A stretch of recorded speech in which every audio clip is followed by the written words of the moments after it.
Entertainment and Sports Network.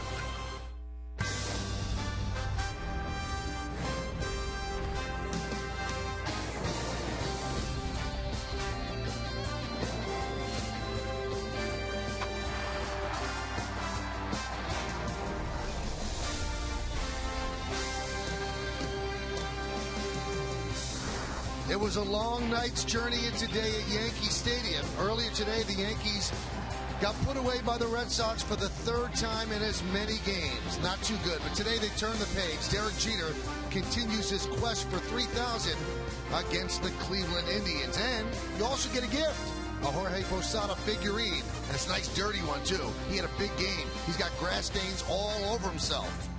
As tonight, the Yes Network presents New York Yankees baseball. It's the New York Yankees against the Cleveland Indians in the first of four from Yankee Stadium in the Bronx, New York. Hello, everybody, and welcome to Yankees baseball, along with Ken Singleton and Paul O'Neill. I'm Michael Kay. It was not a good 3 days for the New York Yankees, and yesterday it was tough.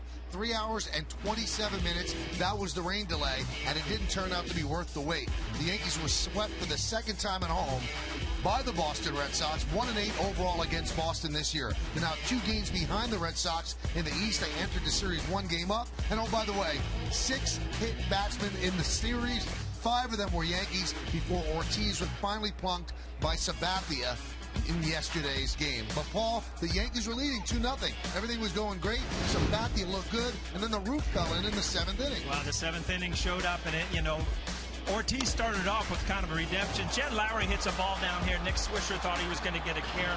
It ends up being a triple. Mike Cameron, that's the at-bat, a 3-2 pitch fastball that absolutely blew this inning open. All of a sudden, CC Sabathia got up. Second time in the inning, Ortiz comes up, drives a double to left center field. They were on their roll right there, and you could see the emotion. The Boston Red Sox were out to beat the Yankees. Well, absolutely, because for the second time at Yankee Stadium, the Red Sox did sweep the Yankees. Well, as we said, it's time to turn the page as we look at tonight's New York Lottery pitching matchup. For the Indians, Fausto Carmona, 3-7, 5.33. Ivan Nova will go for the Yankees, 4-4. 4.50. Kenny, he's been somewhat of an enigma this year. Yeah, this is his first ever appearance against the Cleveland Indians, so maybe the act of surprise will work for him tonight.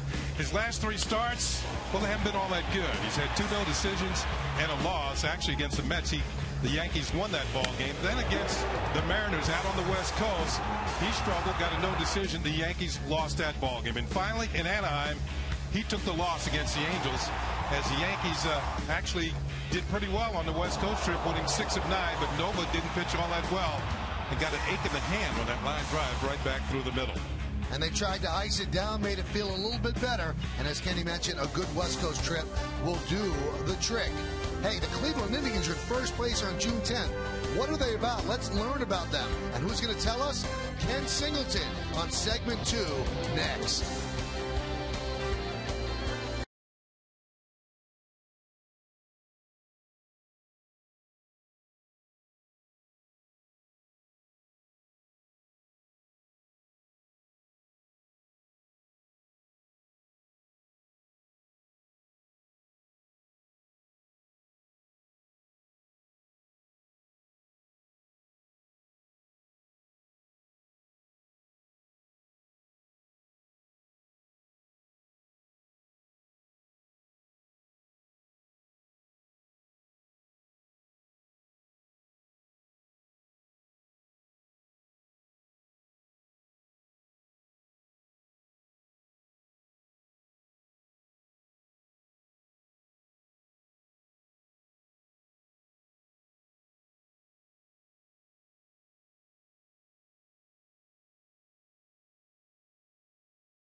Stadium. We're getting ready for a 4-game series to start tonight between the Yankees and the Cleveland Indians.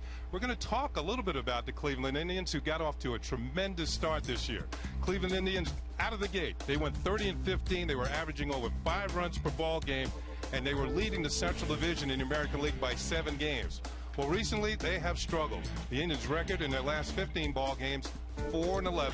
They've dropped to just over 2 runs per ball game, and the fact is that their lead in the Central has dwindled down to just 1 game over the second-place Detroit Tigers. Grady Sizemore, their best player, was out at the beginning of the year. He came back, got off to a pretty good start, was injured again, but now he's back in the lineup once again. Travis Hafner, another one of their big hitters. In fact, Hafner's hitting .485 with runners in scoring position. He is out right now with an oblique problem. But their best player has probably been their shortstop, Asdrubal Cabrera. He should make the All-Star team. He's had a tremendous year, both in the field and at the plate. He's leading all American League shortstops in hits, RBIs, and home runs. Look for him to be in Phoenix at the All-Star game. I'm Ken Singleton. That's it on the Cleveland Indians. We got lineup, first pitch, and baseball coming up next right here on Yes.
We are underway here at the stadium as Ivan Nova deals a pitch low to Michael Brantley. And baseball here in the Bronx. Yankees against the Indians. First game of a 4-game set. Brantley, a .295 hitter. And Nova deals a strike. Both of these teams are not coming into this series hot. Indians have lost 6 of their last 7. Yankees have lost their last 3.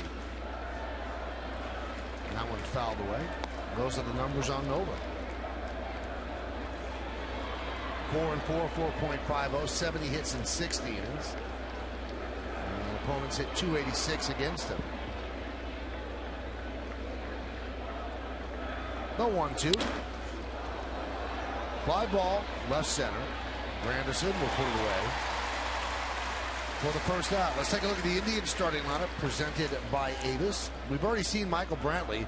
He's the left fielder. He leads off for the Indians. Batting second and playing shortstop, of what a year he's having, as Asdrubal Cabrera. Grady Sizemore is in center field. He'll at third. The catcher is Carlos Santana cleaning up.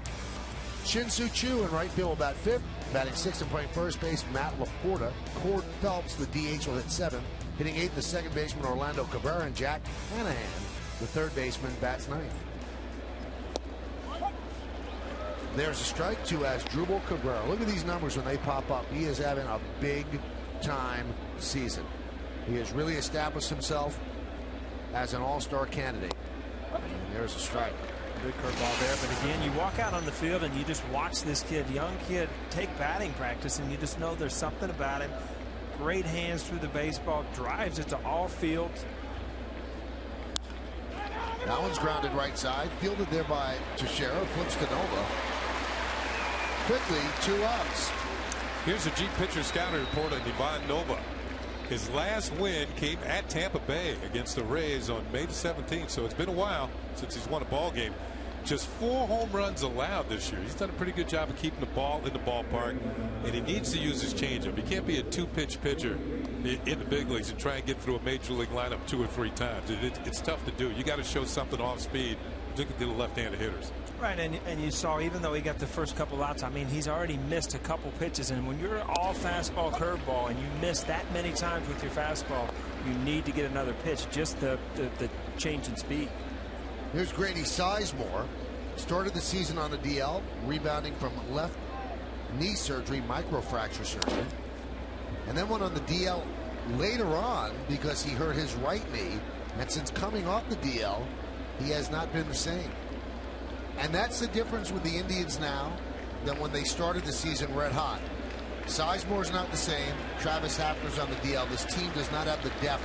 They can't absorb injuries as Sizemore goes down swinging. A 1-2-3 inning for Ivan Nova. Indians nothing. And the New York Yankees coming to bat against Fausto Carmona.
Fausto Carmona will face this Yankee lineup, which is presented by Bank of America. The captain, the shortstop, Derek Jeter, leads off, batting second, and playing center, Curtis Granderson. Mark Teixeira at first base, he'll hit third. Cleaning up the third baseman, Alex Rodriguez. Robinson Cano at second base will bat fifth. Batting sixth, playing right field, Nick Swisher. Jorge Posada will DH, he's going to hit seventh. Batting eighth, playing left field, Brett Gardner. And Francisco Cervelli will catch, and he's going to bat ninth. Yeah, there's a look at it. Fausto Carmona. What a big year a couple of years ago, but this is what he's done so far this year. This will be his 14th start, 3-7, 5.33, 82 2/3 innings, almost a hit per inning, and opponents hitting .255. Let's check out our Jeep Pitcher Scout report on Fausto Carmona.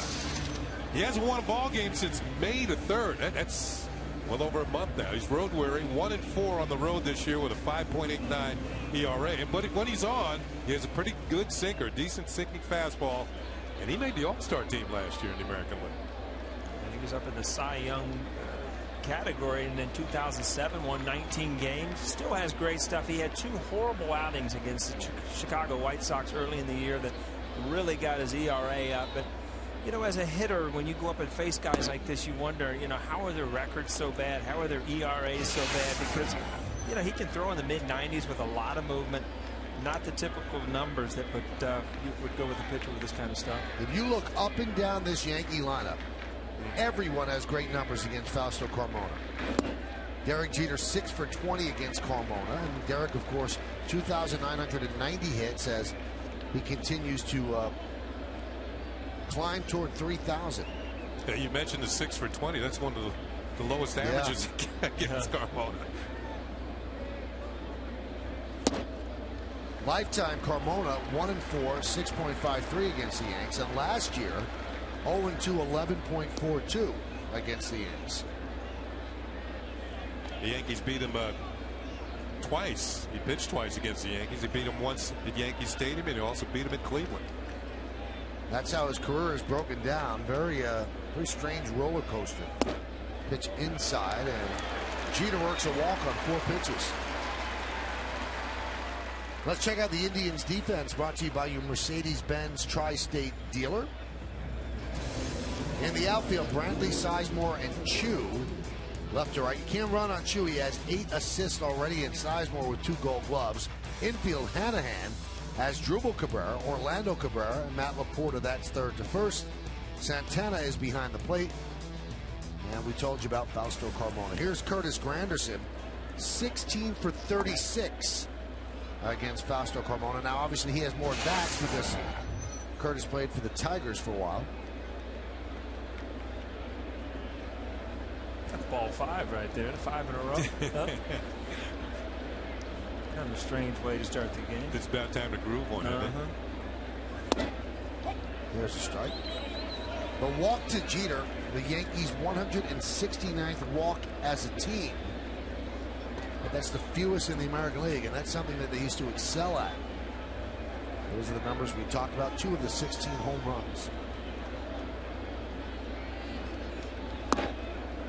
You see Carmona right now. I mean, the velocity's there, but he's got so much movement he can't get the ball over the plate, and that's trouble. I mean, when he's can't control his fastball, obviously he's not even able to get to his slider, his curveball, his changeup, nothing else. You've got to get that fastball for strikes early in the game.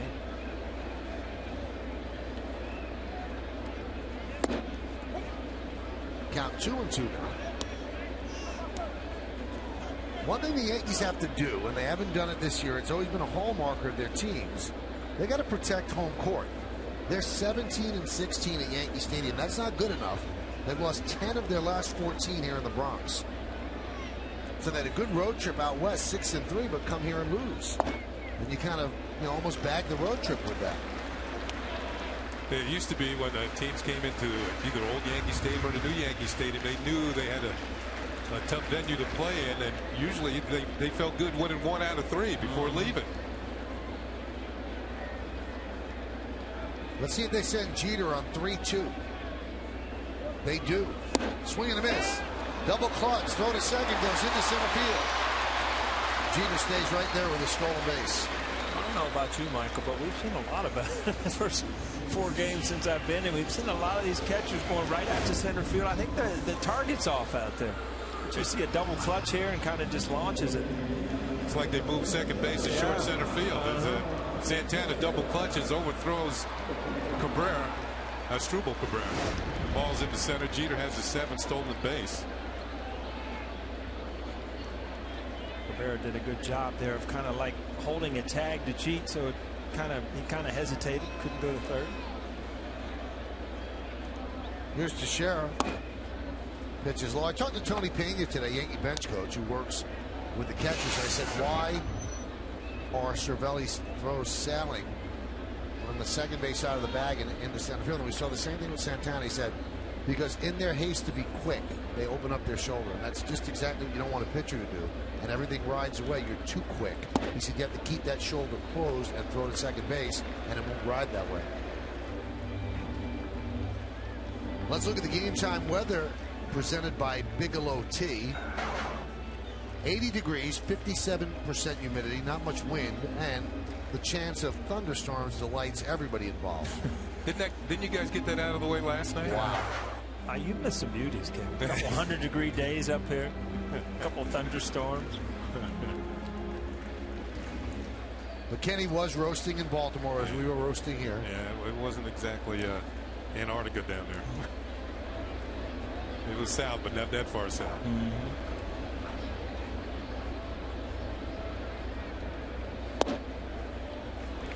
Count 3-0. Now, Yankee fans might look at Carmona and go, why do I remember him? Alex is on deck, and the reason is that he was the guy who started for the Indians in Game 2 in 2007, the night that the Midgets attacked Jaba Chamberlain.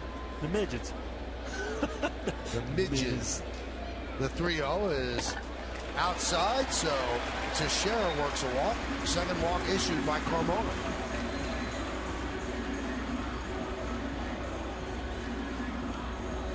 And that game he pitched very well. Game 2 of the ALDS. 9 innings, 3 hits, a run, 2 walks, 5 strikeouts, 113 pitches. And they found out later that was not what you should do, is spray that stuff on you. And Jaba Chamberlain was just attacked, and the back of his neck looked like pastrami. It was just awful. That was like a catnip for midges. I remember sitting in the tunnel that night with you, Michael. Yeah, just like, absolutely. Because there were no bugs down there. I mean, you're looking at the monitors thinking, you got to be kidding me with this. Now, that was the last series that Joe Torre ever managed for the Yankees, as Joe Girardi took over in 2008. And Torre has actually admitted, he said that's a regret of his in his tenure. He said, I should have just pulled the team off the field because the midgets do move through, and they did. He said it wasn't fair to keep Jaba out there like that. He said if he had a do-over, that's what he would do.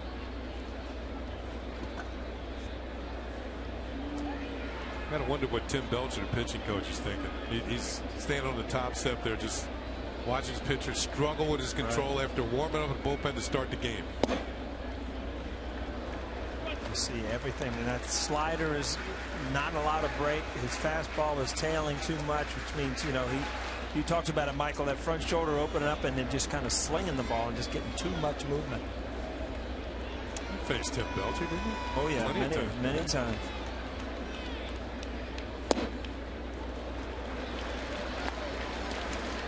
One pitch away from walking the bases loaded.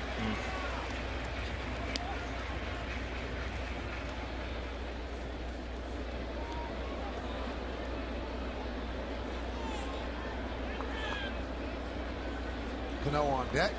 3 for 10. Alex is against Fausto Carmona. Foul back. We count 3-2. Tonight's closed captioning brought to you by Verizon Wireless.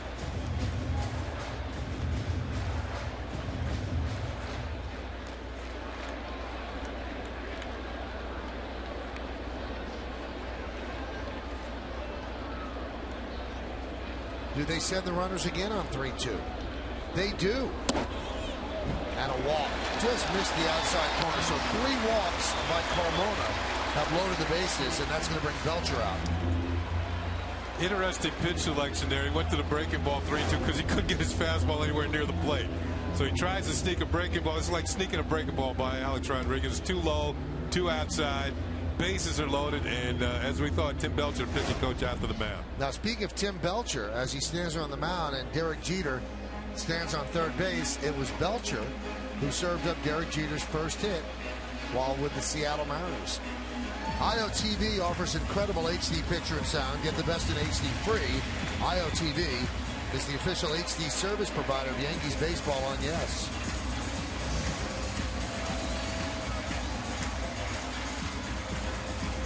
And that first hit came in 1995. Derek was called up to replace an injured player, and he picked up his first hit. Stood alongside future teammate Tino Martinez, who was down with Seattle at first base, and that started the countdown. Single to left field, wasn't it? Yep. Yeah. So bases loaded with the Yankees as they would like to break out here after a miserable 3 games against the Red Sox. Here's Cano, 8 for 20 lifetime against Carmona. That's what he's done so far this year. Cano was 2 for 11 against the Red Sox, and he's 5 for his last 24. You know how numbers can be misleading. You say 8 for 20. He's hitting 400 against them. But the thing is that it also works how you are hitting right now. Now, Cano's just 5 for his last 24. So he might, when he was faced with 8 for 20, he might have been hitting a lot better and seeing the ball better than he is now. Robbie's really gone outside the zone the past couple of days, and you know that's his biggest thing when he struggles. I mean, right there, I mean that's a borderline pitcher. A guy is struggling with bases loaded. Make him bring the ball up. He's got a good sinker. He's having problems throwing it. That was close to being a strike, but it was a good low sinker. That's where Carmona wants to stay all night long. About knee high with that sinking action on his fastball, so he can get the ground balls. These are the type of pitchers you want to make them bring the ball up at least thigh high.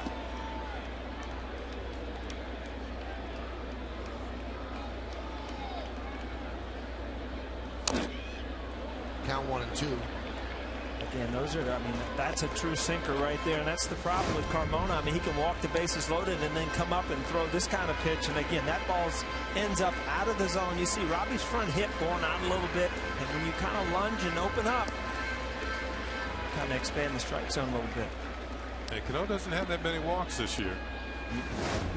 Nine. Yeah. See, that swing right there is kind of a pull swing, and you know Robbie is so good when he stays up the middle in the left center field. Santana comes up with that one. And one of the better young catchers in the league, Carlos Santana. Pretty good guitar player too. Yeah. Change your evil ways.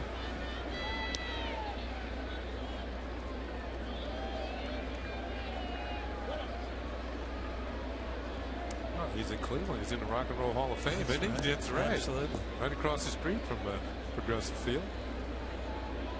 Yeah, when you went in for a 3-day series at Cleveland, that was one of the afternoons. That's how you spent one of the days was at the Rock and Roll Hall of Fame.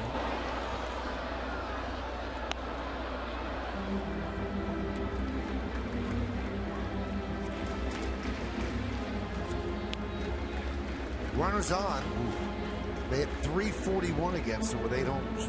Bases empty, 200. But the runners are on because of him. He's walked them.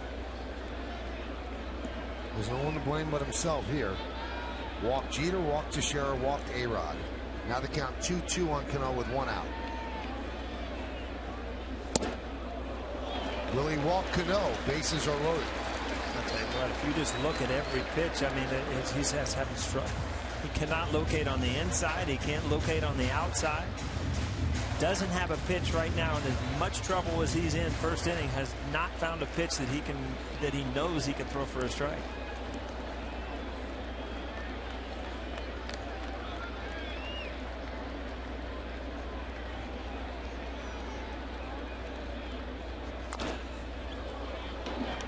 Cano stays alive.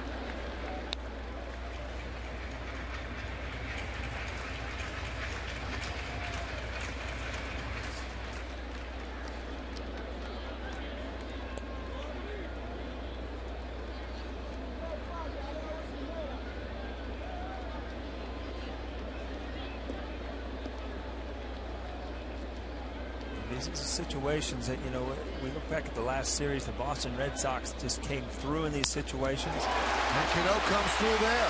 Hot shot to right field, a base hit. And they hold up Teixeira. So Jeter scores. Yankees have a 1-0 lead. That's a lot of respect for Shin So-Chu in center field, in right field. He does have a very strong arm. This ball is almost to the warning track. So Teixeira hesitates just a little bit. And he made a strong throw. Yeah, right off his back foot too, and that's the thing. It's not like he had everything going. You see Mark Teixeira right there, just making sure it drops. Robbie Thompson pulls that hand up early. A lot of respect for that arm in right field. He has 8 assists.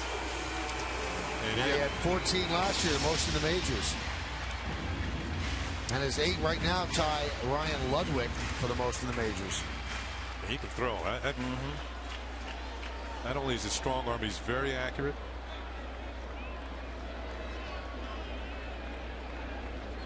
Here's Nick Swisher. Count 1-0. Now you're going to see a difference in styles. Canoa's up there just hacking and just fouling pitches off. Nick Swisher's the type he's going to make you throw a strike. There's nothing wrong with getting an RBI, walk with the bases loaded. There's nothing wrong with that. Well, if you saw that last hit by Robbie Cano, was really the first pitch he saw in the whole count that was up in the zone, and it allowed him to drive the ball to the outfield, get it up in the air.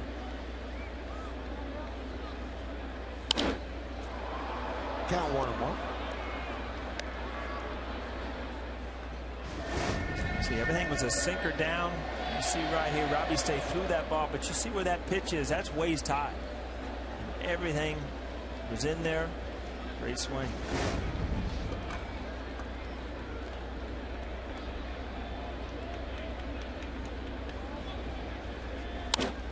That one's driven out to left field. Deep. Brantley back.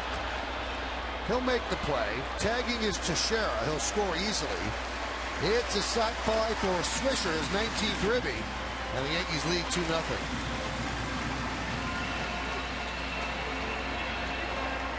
So the first 2 walks have come around to score. And Nick Swisher again gets a ball up in the zone. Good piece of hitting with a man on third base. Just misses it. Unable to drive it over Brantley's head, but Job well done. Looked like a Paul O'Neill stroke to me. That fastball going away from you, just hit it out to left field, pick up a sacrifice fly, run batted in. Don't try to pull it. You're running the dugout with a double play. Right? But again, these are the innings of the Yankees that have an opportunity to really throw up big runs. And, you know, I think you're somewhat disappointed when you go in there 2-0. I mean, big at bat for Georgie right here. Posada takes a strike. You start off the game with bases loaded with walks, and you think you could throw up a big number. And the Yankees, so far in this homestand, have not been able to do that. Posada has the most hits of any Yankee this month. He's got 8 hits.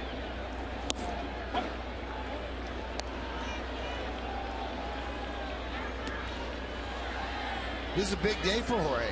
Figurine day. Jorge Figurine day. And you commented on it. I've never seen a bobblehead or figurine with dirt mixed in. Type of player he is. You need that. A little grass stain on the leg. Been known to grind it out. Had a base hit yesterday. Pushed him over 200 for the first time since April 5th. He's at 203.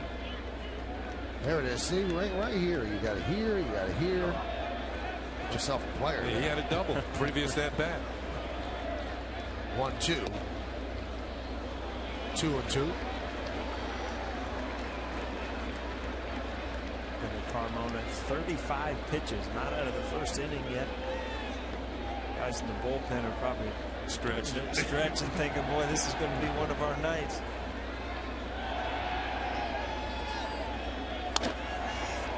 Grounded foul.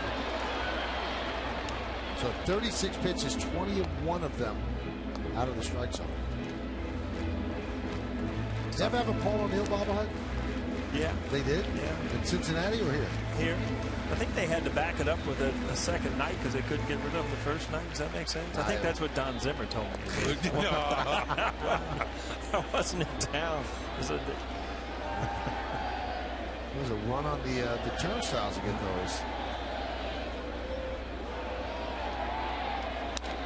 There's a line drive, base hit to right field. Alex Rodriguez will score. Cano moves to third.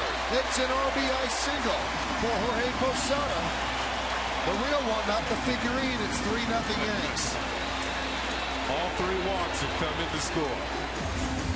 And Jorge continues to have the most hits of any Yankee in the month of June. This is his 9th hit of the month.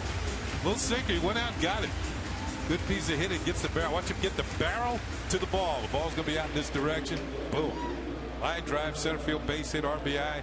The inning continues. Oh, that is unbelievable. That's just too good right there. Look at the follow through. Life imitating art. Go figurine. Wow. Here's Brett Gardner. Go what? Go figurine. Yep. And there is a strike. I'll have you know that just went right over my head. I'm glad you repeated it.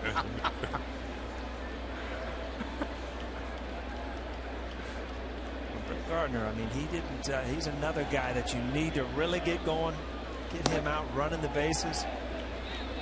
Offensively, you really you look at Nick Swisher, Gardner out in the outfield that can produce some runs for you. Or hey, the last week or so, you're really starting to get confident that he's going to turn this thing around now. He's getting some big hits. This will be the 40th pitch. Chopped right side. Orlando Cabrera will do it. And that will do it as the Yankees score 3 runs on 2 hits. 2 men left. 3-0 Yankees.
Yes, it is brought to you in part by Chase. Deposit checks from your smartphone with quick deposit.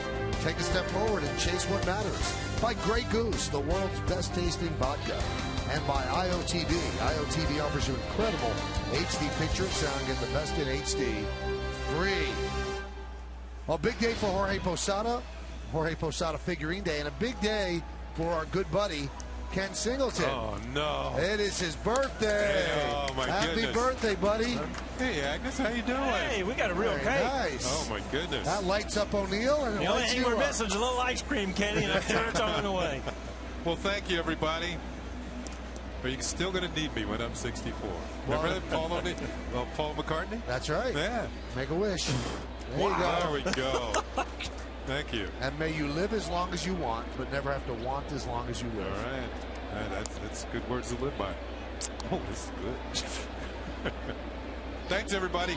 Happy birthday, buddy. All right. One of nature's noblemen. Thank you, everybody in the truck. I don't know if there's enough cake for everybody, though. Yeah, with O'Neill in the equation. Pitch to Carlos Santana. Count 1-0. It's also Freddie Garcia's birthday. You had to give Kenny the year of birth. Is that what you really needed to do? That's all right. It's just a number. It's how you feel. It's an ugly number, though, Kenny. Yeah. we can edit that a little bit if you want to. Kenny's got a knife in his hand, okay? Flip those last two numbers. There's a strike. 3-0 Yankees. As we enter the top of the second inning. You have to send Freddie down some of this birthday cake, huh? Oh, great catch by a fan in the stands. One hand. And he took it from a guy who was wearing an O'Neill shirt. Hey, they still got those out there, huh? You know, it's funny you're talking about that year. The other day we were. That one is hammered to right field. Had a nice play there by Swisher. Got a good jump. Take a look at the Yankee defense, brought to you by your Mercedes-Benz Tri-State dealer. We just saw Swisher out right. We've got Granderson in center, Gardner in left. And let's go on the infield third and first. A-Rod Jeter, Cano to Sheriff, Cervelli behind the plate, Nova on the mound. Kenny, back to what I was talking about. You know, you look at the years, and we were talking about the draft the other day, and we had the numbers and the draft choices, and born 92, born 93. I'm like, come on. It's like when you graduate from college, not when you're born or something, right? My goodness. Yeah, they're getting younger. We're getting older. You hang around baseball, it keeps you young. Yeah. Try and figure out what's going on with some of these players. What's going on with Shin-So Choo this year? He's not having the year he had last year. Well, you know what? He was a talk of. That one's hammered to right field and caught by Swisher. Talk of a lot of teams last year that, you know, he'd fit in great with team because he fundamentally he did everything. He's for power, he's for average, great outfielder, great arm, just an all-around good baseball player. But you're right, Kenny. This year he's been a little subpar, but again, you got to realize it is June. There are a lot of games left. And that's what scares the Cleveland fans right now when they're one game up. There's a lot of games left. Choo hit 300 each of the last 2 years, right on the nose. Yeah, you like to have a little cushion when you go into the last couple of days, just in case you don't get a few hits, you know. One year I had to get a hit my last AB to get to 300. Oh. And it happened, huh? Yeah, it did.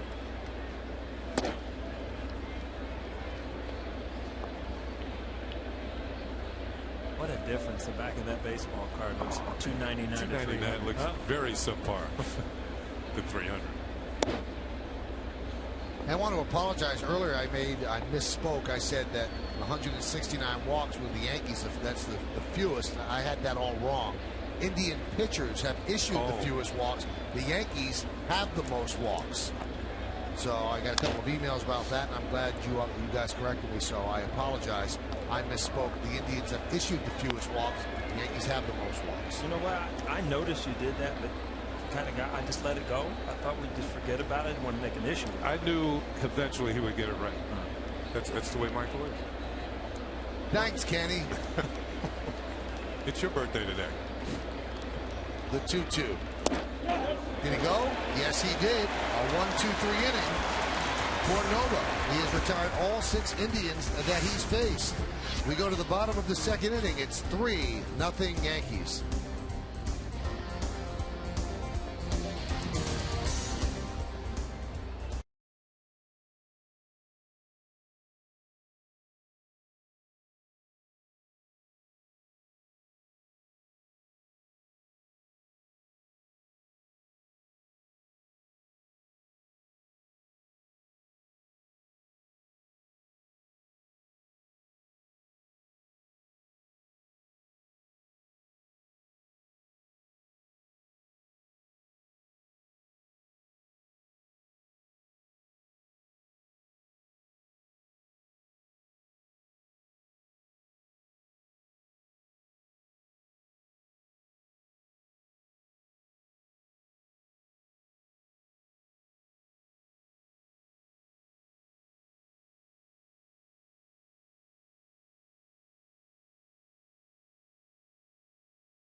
By Excel Express, enjoy the journey.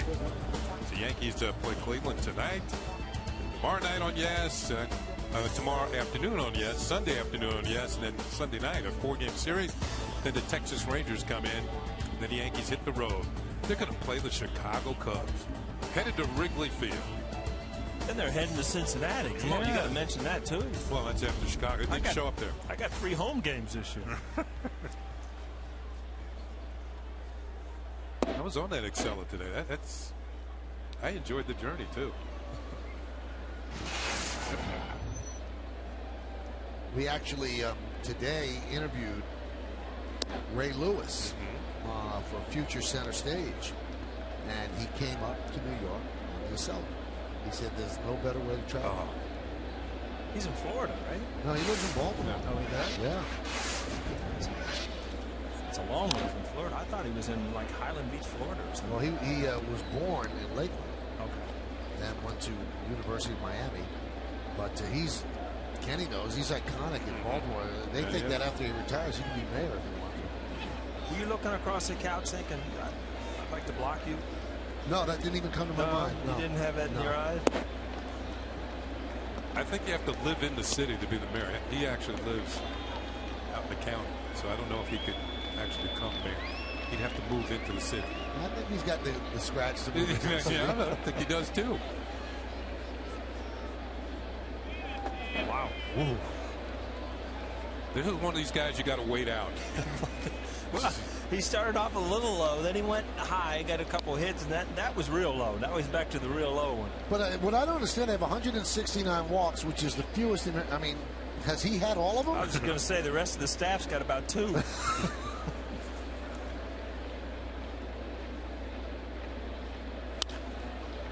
Grounded deep to third.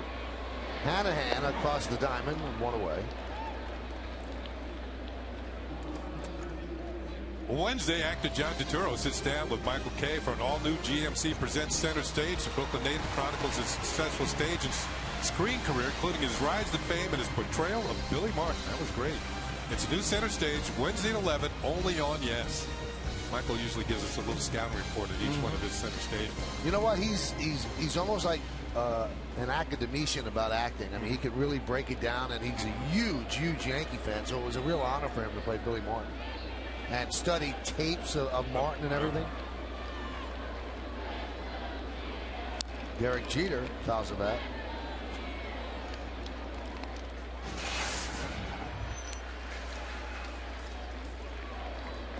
All right. What do you got? I got a question for you. Okay. Indian pitchers have had 169 walks coming into the game. We're jokingly saying Carmona's got the majority of them. Throw me a number out there. How many has he got? How many does he have? All right, so he's 3-7. What, 13 starts? Okay, I would say that he has 42. 26.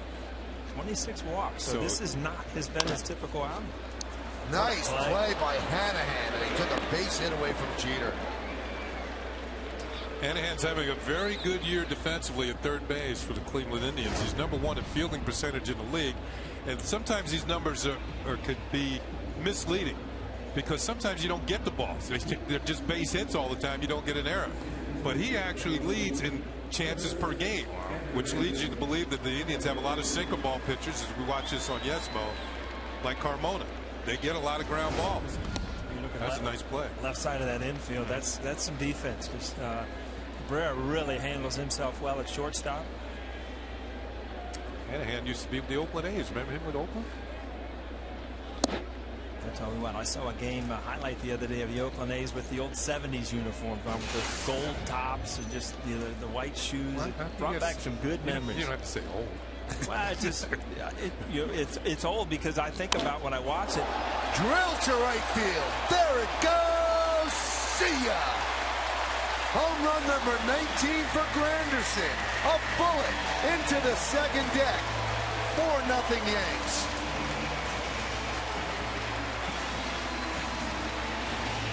When you're struggling with your control, you're just as apt to throw one right down the middle as you are to throw one in the dirt.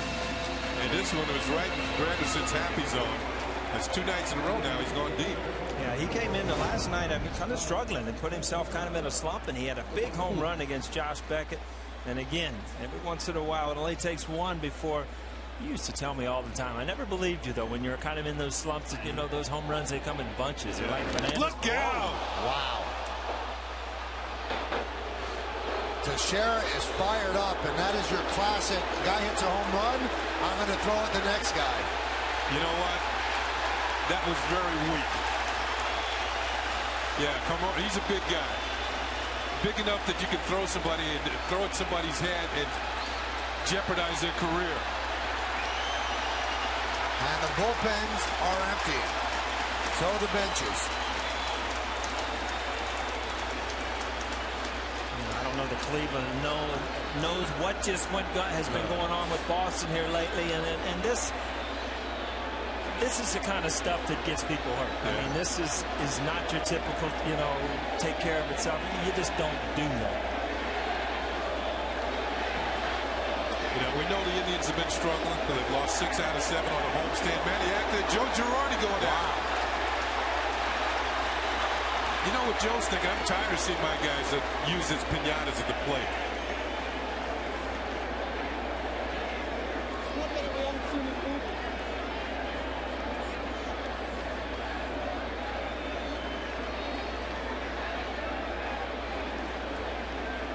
If you're Fausto Carmona, how in the world can you be mad at anything? I mean, you walk the bases loaded. I mean, your control's been all over the place. You can only blame yourself for the 4 runs that are on the board at this point. And then you threw the ball right down the middle of Granderson, hitting to the second deck. That's not Teixeira who threw it there. To me, pitchers throw at hitters when they have no confidence they can get them out. And I know Teixeira, only his ability to get out of the way kept him from hitting.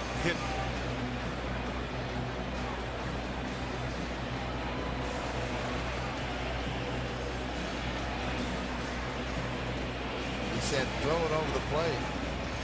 You know, you can usually tell by the reaction of the picture, and there was no reaction from Cabrera, like, that got away from me, and that's what bothers me.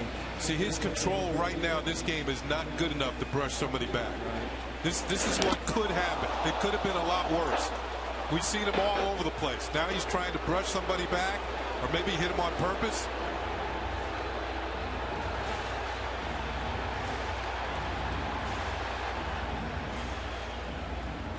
So Acton's going, well, what do you want me to do? And then they start going at it. They really start drawing.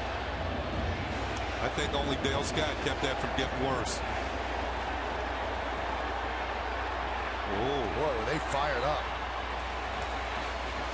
And they have to be. I mean, these are the leaders of the team. Joe has taken so much lately from the press and things about this, and it's just You got the Yankees haven't lost 3 straight to Boston. They're blood rivals, and you got the Indians haven't lost 6 out of 7 on a homestand. So both of their fuses are short on both sides right now. Now I was talking to Kurt Schilling, former Red Sox and Diamondback, the other day, and he said, one thing I never understood, one thing I never did as a pitcher, why would you throw it to the next guy after a guy hit a home run? That guy had nothing to do with it. He said, why? Because I couldn't get the other guy out. I'm going to throw it to the next guy. There's a ground ball to third. Hanahan will go to second, and that will do it. So the Yankees get a run on the home run by Granderson and some extracurricular activity as well. One man left. Tempin.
So things certainly got heated after the Granderson home run, a solo shot, his 19th of the year.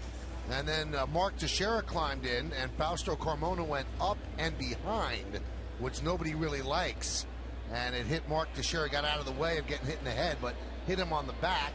Then Temper's got the best of everybody. The bench is cleared. So did the bullpens. And then Manny Acta, the manager of the Indians, and Joe Girardi, the manager of the Yankees, nose to nose with Baines bulging. And there's a strike to Cord Phelps. The Lincoln scoreboard, it's 4-0 Yankees.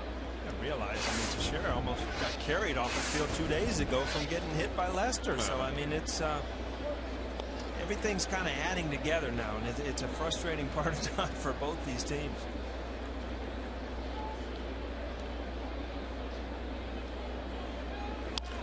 Hot shot to Jeter, nicely backhanded on the short hop. And they get Phelps for the first out. Phelps recently recalled from the minor leagues, was hitting .299 at AAA. This is his second major league game. He's looking for his first major league hit. He hit that ball pretty well. Wrong direction though. Nice backhand by Derek Jeter. Straightens up, has plenty of time. Although I was watching Phelps go down the line, he runs pretty well. Swing and a miss by Orlando Cabrera. Yesterday, hit batters were certainly a storyline. Both Derek Jeter and Alex Rodriguez were hit. And then CC Sabathia, that one's grounded. And grabbed there by A-Rod. People flashing leather today for the second out. These are plays, Kenny, that are made on a major league field where you have a clue where the ball's going to hop. Jeet had a short hop. That's a good play by Alex Rodriguez. Balls are hit hard, but Nova's been throwing strikes. Guys are on their toes. Minor leagues, you might have a couple of hits. Yeah, balls bouncing over your head, everything else. So 2 away. Here's Hanahan. And finally, David Ortiz was plunked by CC Sabathia in the fifth inning yesterday, and I went back and looked at the velocities of all the pitches, and the pitch that hit Ortiz was the fastest pitch that Sabathia threw all night, 97 miles an hour. Just to make sure he couldn't get out of the way. And if you think that stuff like that doesn't matter, talking to the Yankees today around the cage, they couldn't say enough good things about CC Sabathia for stepping up and doing that. And that's what an ace does. There's a base hit, first base hit for the Indians. Granderson cuts the ball off before it hits the wall, but it's all the way out there on the warning track, so Hanahan gets a double.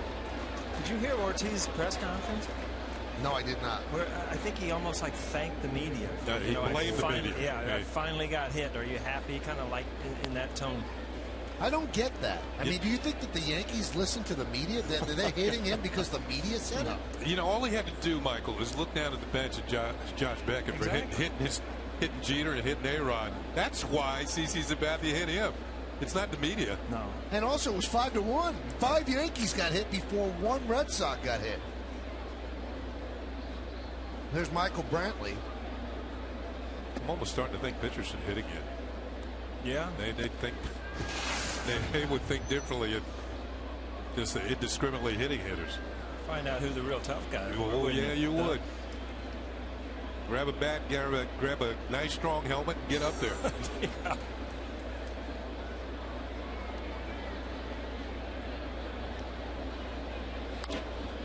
Foul boy.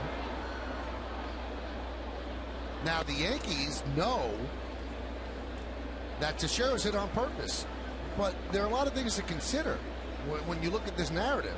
It's a kid on the mound. CC Sabathia knows how to do it. He hit him perfectly, didn't hurt him. But Ivan Nova is a kid. Noesi the other night, he was a kid.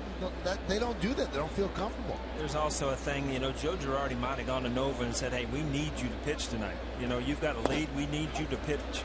They've been warned. You go out and hit somebody, you're out of the game. Now we're back in the bullpen. So. And here's the warning issued by Dale Scott. Listen, that's a warning. Yeah. So if Nova does throw at somebody, he's going to get thrown out, and so will Girardi. You know what? But I'll give Nova credit. I think we were doing a game in Toronto last year, Michael, when he dusted to Jose Bautista. Bautista hit a home run off him, and next time up he dusted him.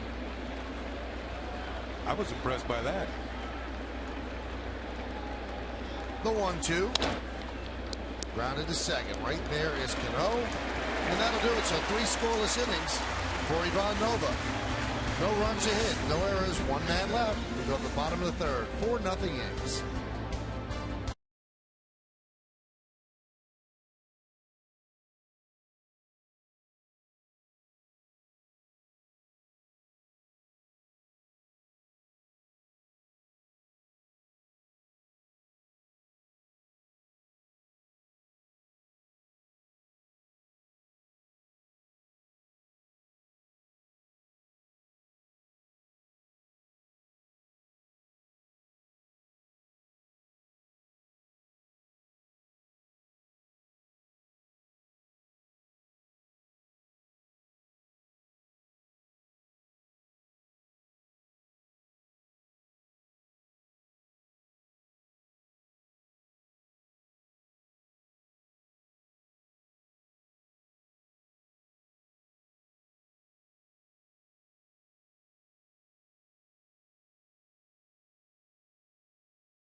Nothing on the Lincoln scoreboard. 4-3-0, leading 0-1-0.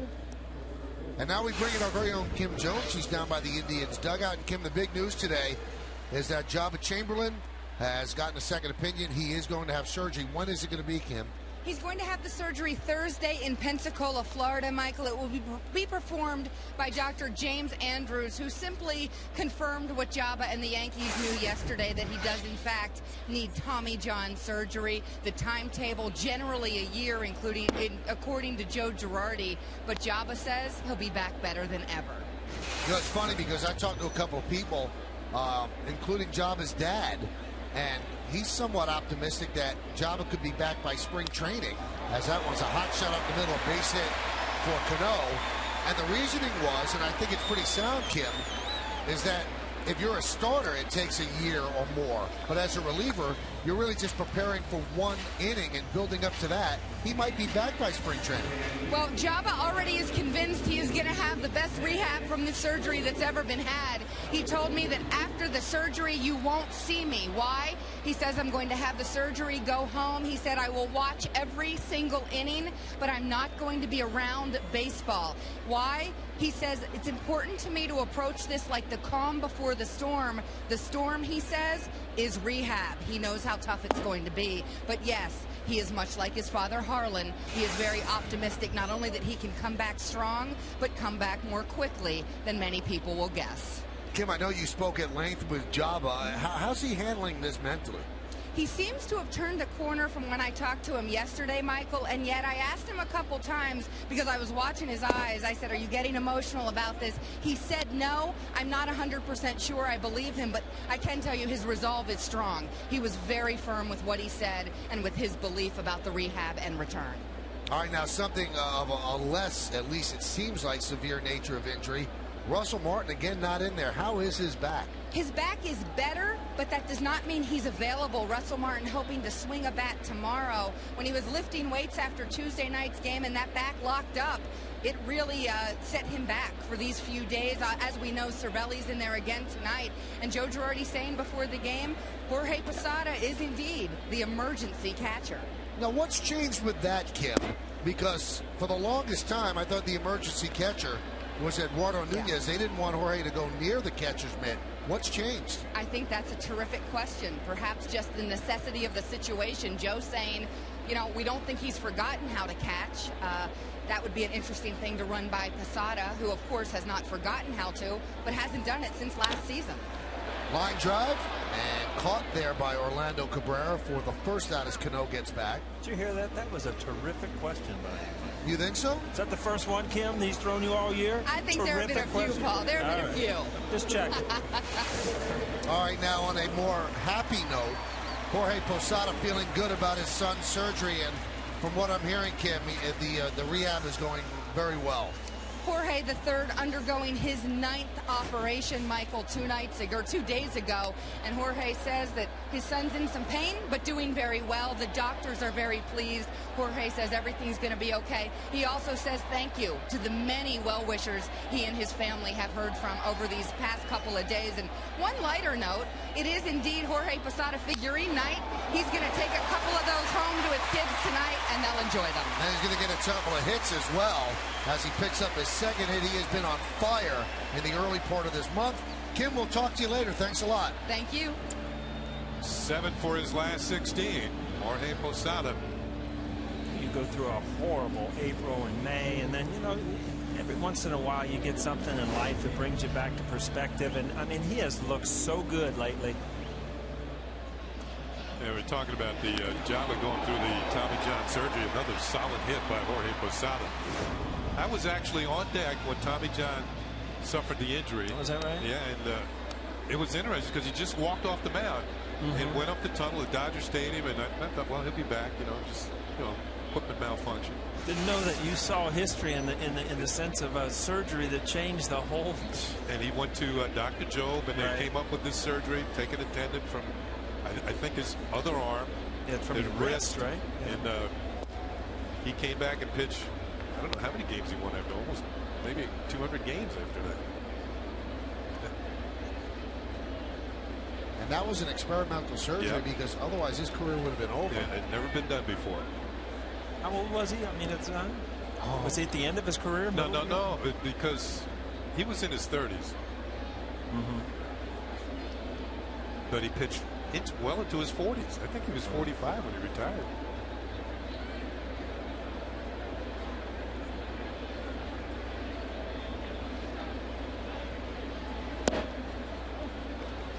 Carmona still struggling with it. Just he's trying everything and cannot find the release point for that sinker. He hasn't had one inning where he's gone out there and had good stuff and good control.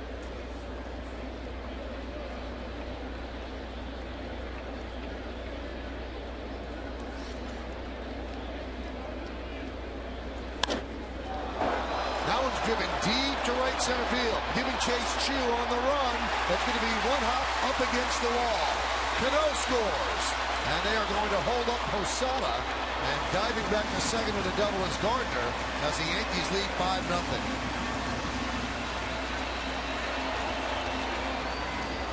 Well, it's interesting there as Gardner probably would have had a triple if Jorge wasn't on in front of him. Out here he's thinking three, but once he's take a look. Oh, Posada's still at third. I got to get back. Slow moving vehicle ahead. One runner to a base, but still he gets a double, and that was a boomer off the bat of Brett Gardner. Against Cervelli, I mean, he's been good at this. This is a good time for him to hit. He really kind of envisions up the middle. Been very good with driving guys in.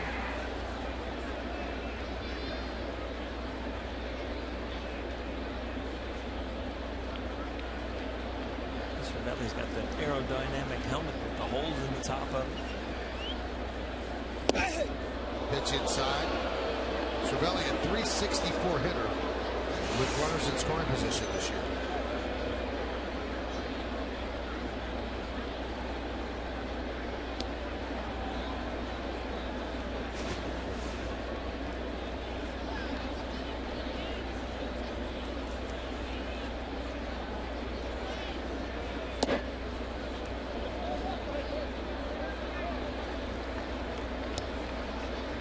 He was 31 years old when he had the surgery.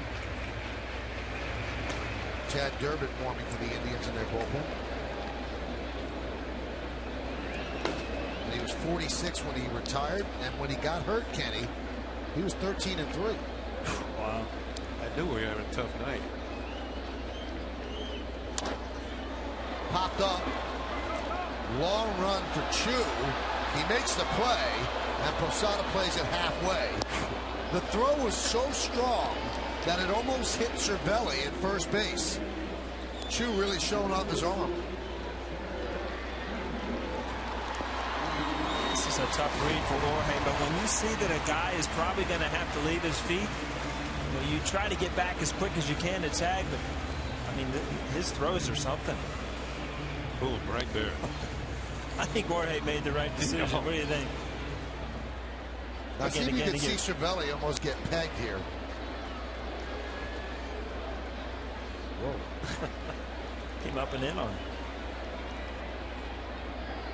First it was Carmona with one inside, now it's Chu.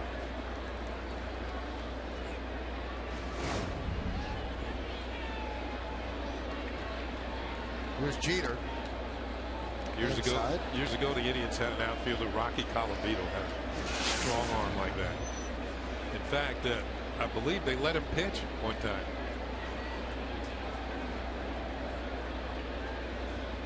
I'll tell you what, you can tell the outfitters that don't have that arc in the ball. It's just on a line when they throw it. I can't recall the circumstances under which they let Rocky pitch, but I think he did pretty well, if I remember correctly. Well, they let Paul O'Neill pitch, and he hurt his arm. Yeah, he did. 2 innings, right? Yeah, it was the second inning. Second inning. It took its toll. I understand that Rocky got the win again. Yeah, a lot of those guys that come in to pitch, are throwing knuckleballs and curveballs. If he came in throwing strikes and throwing hard, it's a different scenario.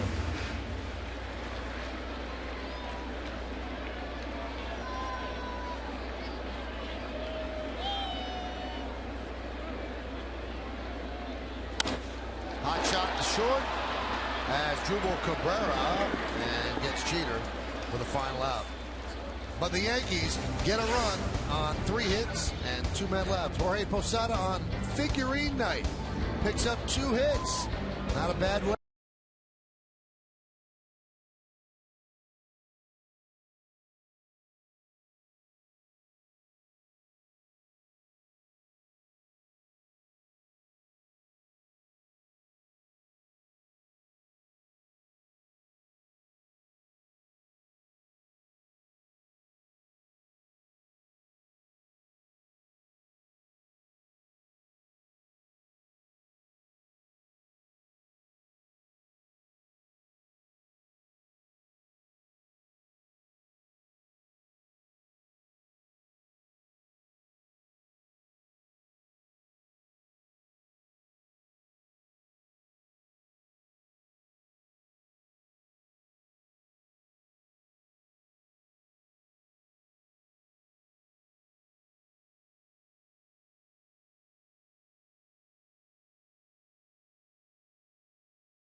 Quiz as we go to the top of the fourth, as Drupal Cabrera leads American League shortstops in hits, home runs, and RBIs.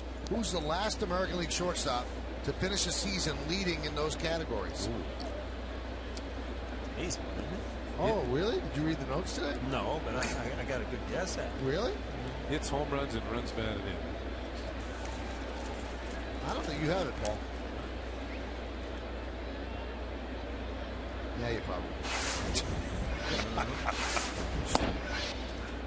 Let's put it this way. Cabrera's having himself a pretty good season.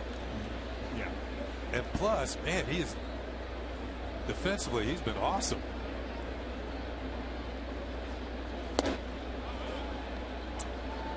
Yeah, here's the Home Depot's hitter scout report. It's on Drupal Cabrera. He's the top hitting shortstop who we mentioned in the categories. Spectacular on defense. He's made some awesome plays this year defensively. And Soloac, I'll get to that after this pitch. Soloac, he's the only major leaguer ever named as Drupal. I believe that. I was just going to say, that's not a shocker to me.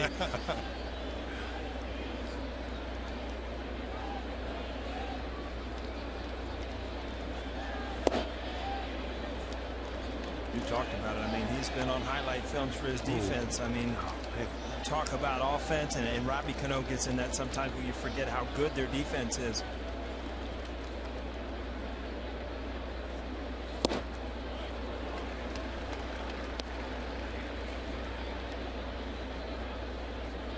I saw him make a play the other day. I forgot where they were, but he went deep in the hole and threw across his body and threw a rope over first base and threw somebody out. Ground ball to Teixeira. Flips to Nova, and there's one away.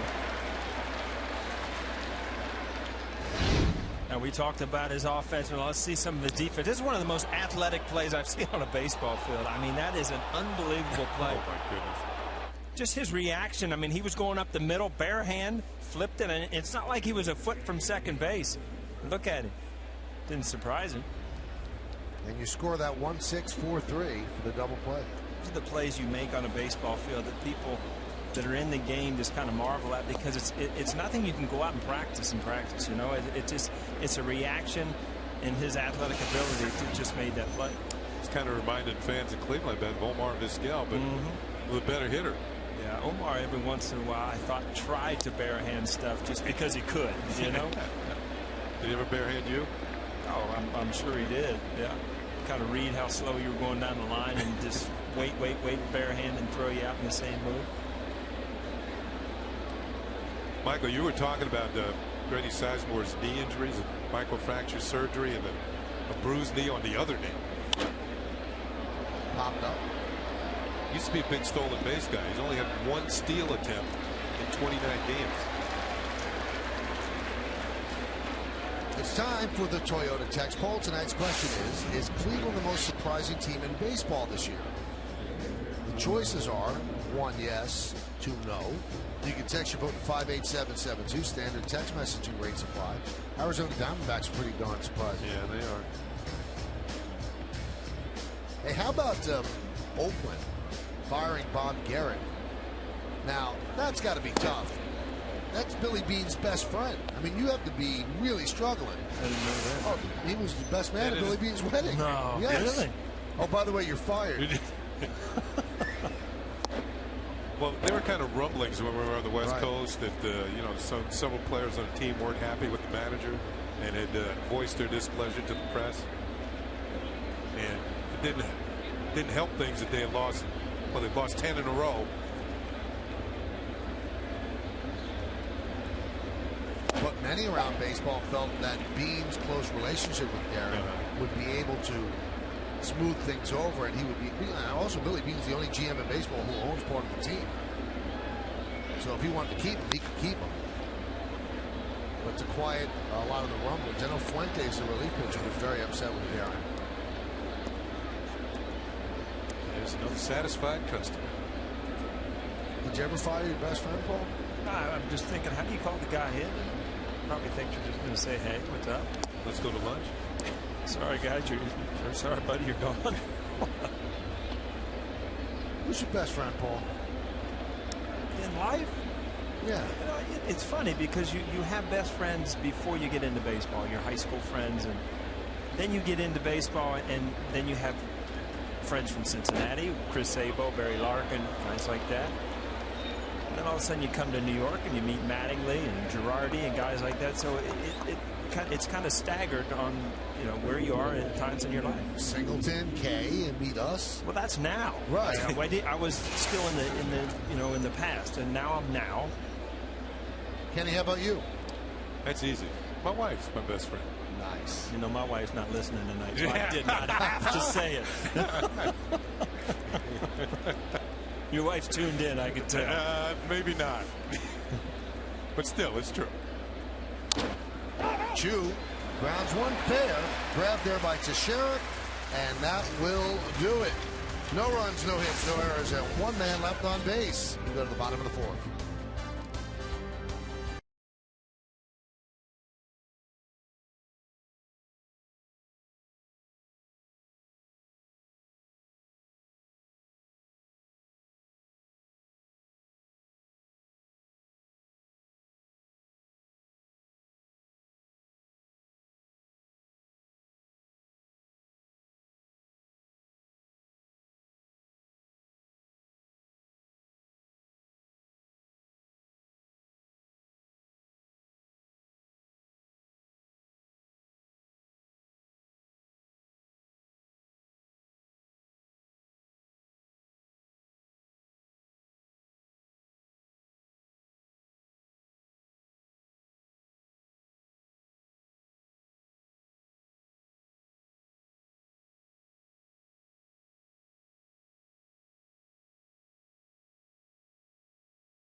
Leads American League shortstops in hits, home runs, and RBIs. Who's the last AL shortstop to finish the season leading those categories? The pitch to Granderson is low. Who is it, Paul? Gotta be A-Rod, isn't it? Well, let's see. Wow. An easy one. If I pull it off the top of my head like What that. a season. Yeah. 52 homers, 201 hits. How long was this season?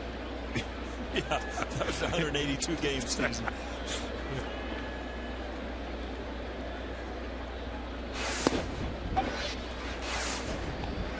Here's what I don't understand. Granderson hits a home run in the second inning, and then Teixeira gets plunked. Why wouldn't he throw at Granderson now? Didn't Granderson hit the home run? I guess it's all on emotion, and you're just mad. And I mean, as a pitcher, you've got to learn to deal with that. You see that a lot in the minor leagues. Remember that, Kenny? Yeah, I mean, you see it all the time, and people do. There's fights, and people get hurt, and everything else. It's not like it's going to be the last home run he ever gave up. You know what I mean? Yeah. It's not like he's had great stuff tonight. I mean, velocity-wise, he has, but he's been all over the place, control-wise. All right, here's Mark Teixeira. He got plunked his last time up after Granderson's home run. Bench is emptied, bullpen's emptied, and then Manny Acta and Joe Girardi emptied their spleen at each other, really going at it. Nose to nose. They didn't strike any blows, but they were both very, very angry.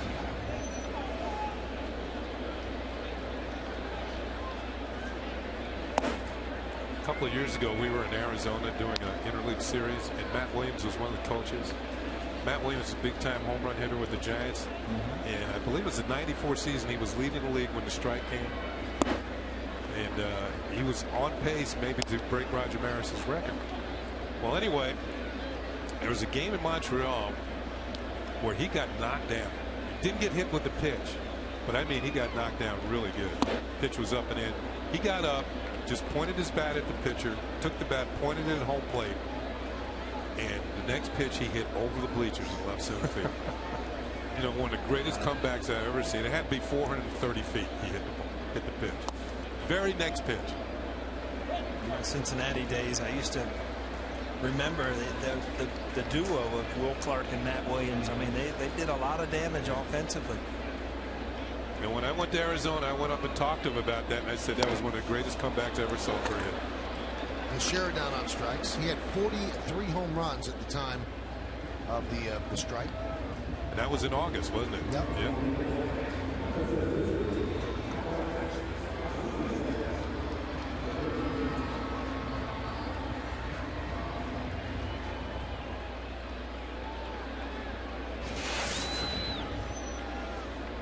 Here's Alex Rodriguez.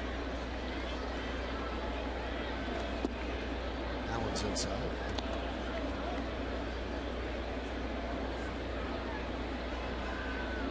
Yeah, just remember who the pitcher was who threw at him. Who got Levine? Of course. He threw pretty hard. Yeah, he did. It's kind of nasty at one time.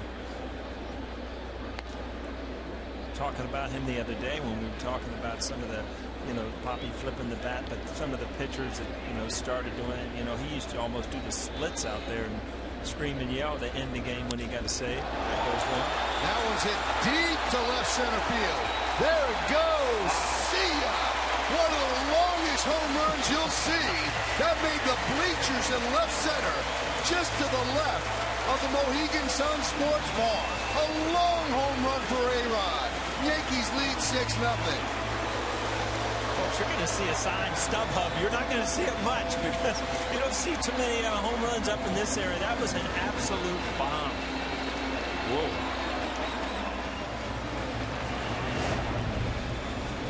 When they ask a hitter, did you get all of it? And he comes back to the bench and says, I didn't quite get it all. No, I don't know. I don't think he could say that after this one. Man, great swing, follow through. Center fielder Sizemore knew he didn't have a chance. Wow, that was terrible. Look at Robbie Thompson's even saying, wow. Ground ball right side through for a base hit for Cano, who is 3 for 3.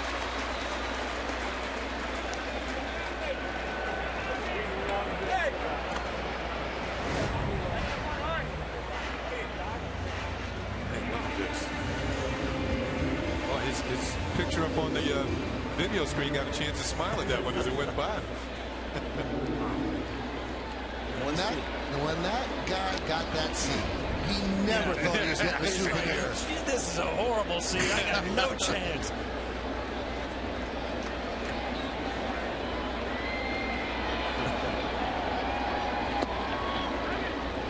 He probably doesn't even know. He probably just caught the longest home run in the new Yankee Stadium. What do you think, Michael? I've never seen one longer than that. That's pretty amazing. Guy on the phone.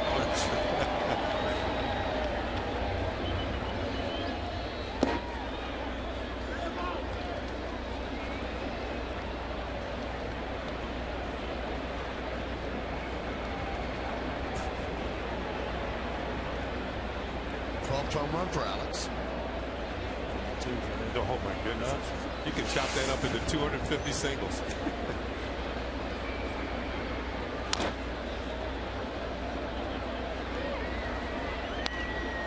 Now 625 home runs. 5 behind Ken Griffey Jr. Former teammates.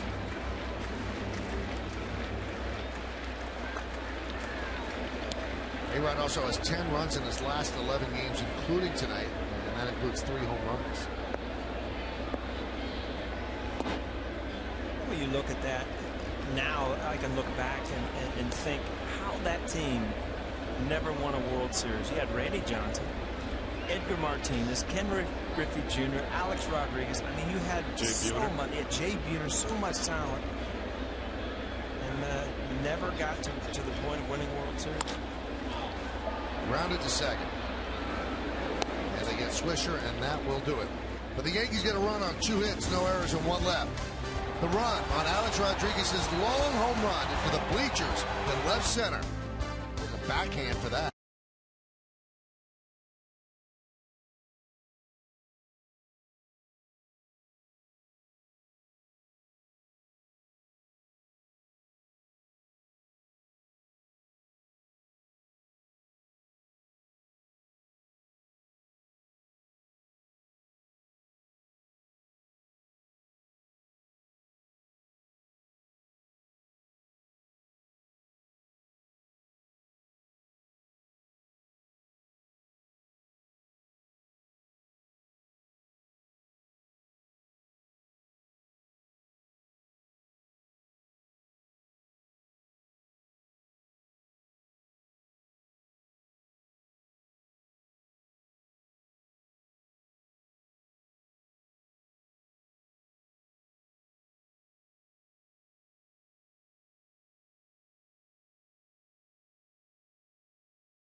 Don't miss a Yankee Stadium tradition on Sunday, June 12th. That's this Sunday when the Yankees take on the Indians. It's Bat Day, the granddaddy of them all. The first 10,000 guests, 14 and younger, receive a Mark Teixeira bat courtesy of Bank of America.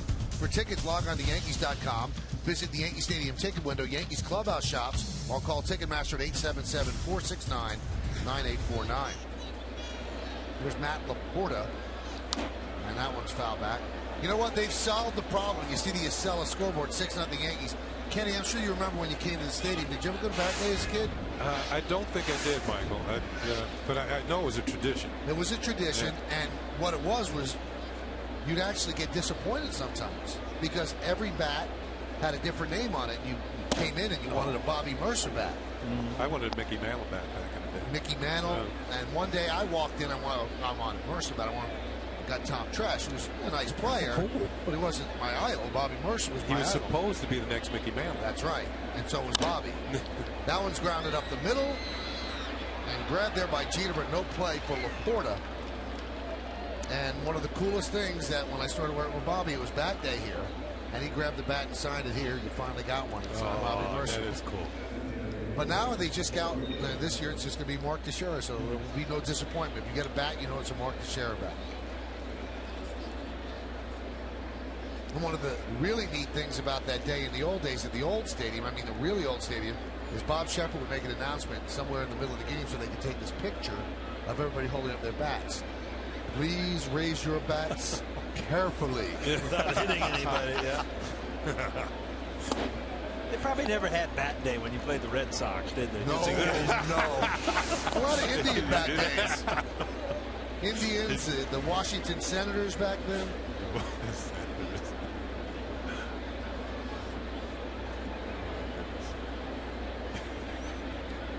Cord Phelps still looking for his first major league hit. And there it is. Stopping at second is Laporta, and they'll get that ball for Cord Phelps. A base hit for him. So Derek, who's looking for 3,000 hits, tosses the baseball for number 1 for Cord Phelps. And that'll end up in the Indian dugout after they make the catch. Speaking of the Indians, let's take a look at the Indians team scouting report brought to you by Dunkin' Donuts. Don't anybody rush out for that. Wow, it's not like it's important. They've been in first place or shared it since April the 7th. They've had 1 hit in their past 40 at-bats with runners in scoring position. Really struggling. 44 and 15. I'll explain that after the pitch to OC, Orlando Cabrera. 44 home runs they've hit at home. They've only hit 15 on the road. Wow. Isn't it interesting that you saw Phelps get his first hit? You got Cabrera coming up. His next hit will be number 2,000.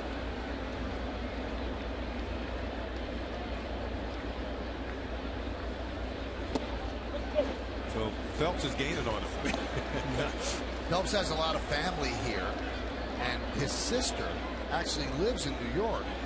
And one of the Indians broadcasters said, "What does she do for a living?" He goes, "You know, she's told me, I just don't know." He goes, "I know it's something with money." There's a lot of things to do in New York, right?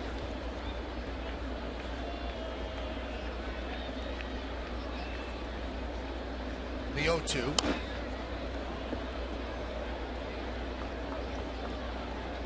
Cabrera's been one of those players that has been kind of like a magnet. Wherever he goes, they seem to win. I mean, he went to Cincinnati, they won. He was in Boston, they won. He went to Anaheim, they won. Minnesota. Just one of those players that helps teams win. All of a sudden, it's like he's with the Indians and they're in first place. It's kind of strange. You know, we know that there have been 27 previous players with 3,000 hits. How many players do you think have 2,000 hits in their career? It's not as many as you think. 27, so there's 27 3,000. But do you count the 27 3,000 as 2,000? Of course you do. Of course you do. All right, so I'd say 70. Oh, no. No, there's more than that. 262? Yeah, you know what? I would think there would be more than that. I would too. You know, all the years baseball has been played, there's only been 260. Well, he'll be the 262nd. Not now. Not now. That one's on hold, folks. Speaking of 2,000 hits, it's time for this moment in Yankee history, brought to you by Johnny Walker. June 10, 2004, Bernie Williams becomes the 7th Yankee all-time to reach 2,000 career hits. The man greatness in every sip and every season. Johnny Walker, proud sponsor of the New York Yankees.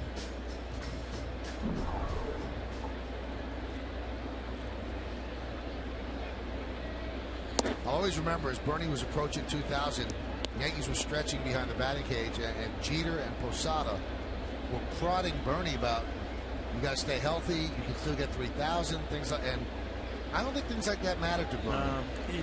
He had like songs in his head at the time. He had to run in after BP and write another song or something. Bernie just played.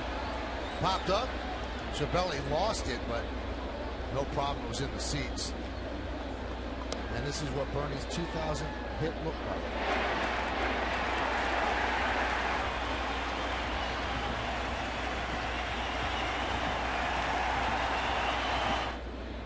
You know, Bernie really has become an accomplished musician.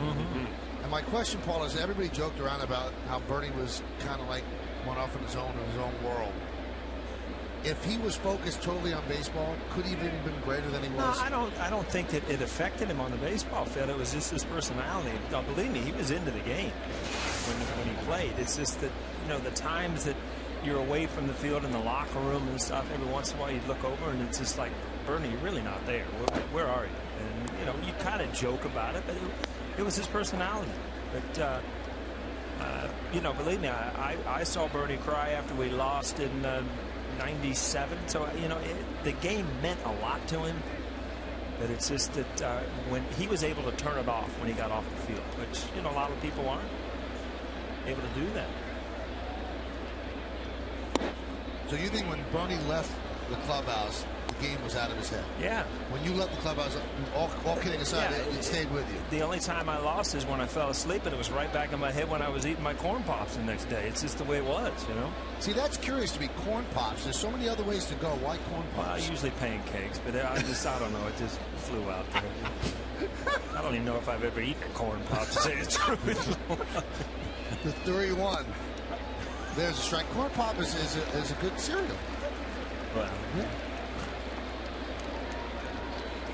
As you get, it's funny when as kids you know all that. I mean, now you're into all the health food and the granolas. When you get to our age, Michael, you can't even eat the good stuff. As I'm shoveling a piece of cake into my throat.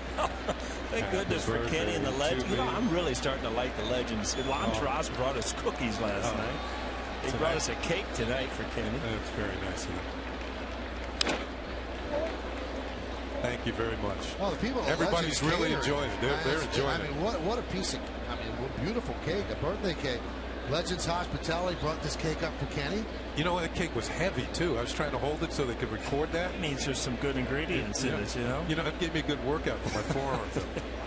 I'll tell you what, with O'Neill here for 10 days, Kenny with all these cakes coming in, don't be blaming me if I blow it up.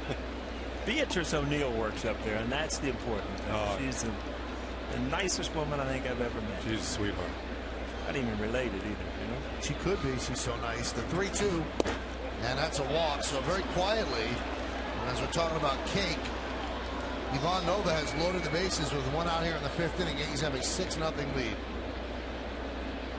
You know, if you look at one thing Ivan Nova has not done well this year, it's pitched with runners in scoring position. And these are the times that, you know, especially in a 6-0 game, you give a run here or there, fine, but you got to keep the big inning away. This copyrighted telecast presented by authority of the New York Yankees. It may not be reproduced or retransmitted in any form. And the accounts and descriptions of this game may not be disseminated without the express written consent of the New York Yankees. So bases loaded with Indians. Nova looking for a ground ball to turn into a double play. Here's Michael Brantley. Pitch outside. Now, Brantley's been somewhat of a pleasant surprise. You see the average, 293. And he's been hitting well out of the leadoff spot, over 300 since they put him there.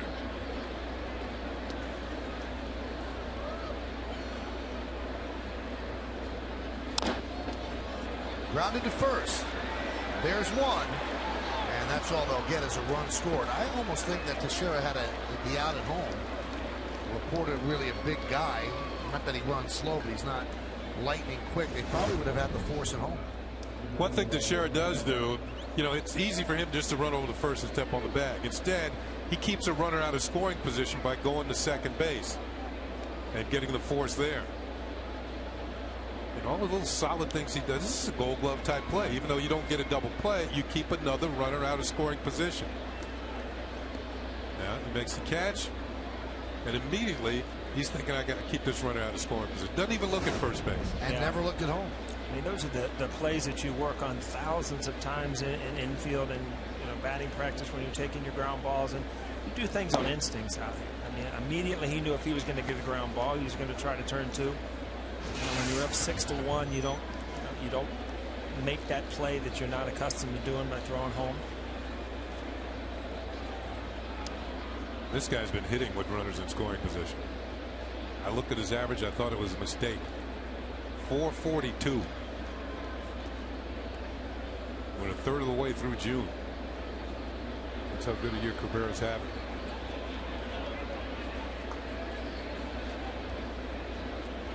That's pretty good. Yeah, he's been awesome.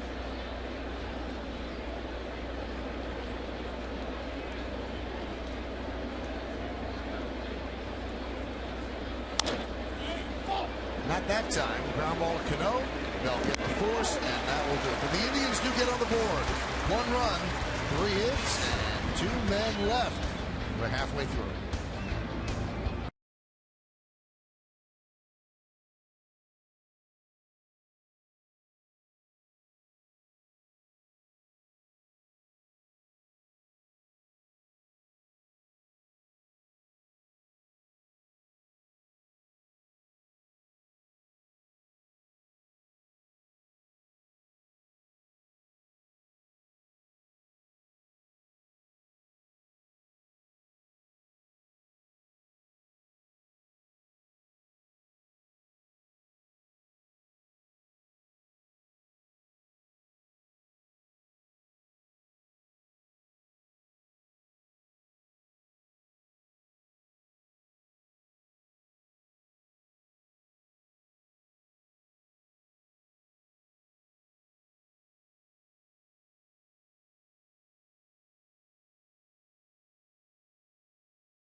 Is brought to you in part by McDonald's. I'm loving it. By BMW, the ultimate driving machine. And by Turkey Hill, the official ice cream of the New York Yankees.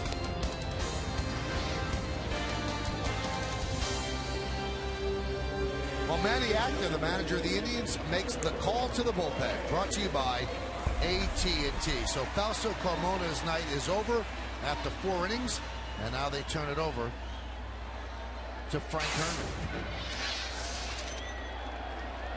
High ERA, 21 hits in 14 innings. Now strikeout per inning.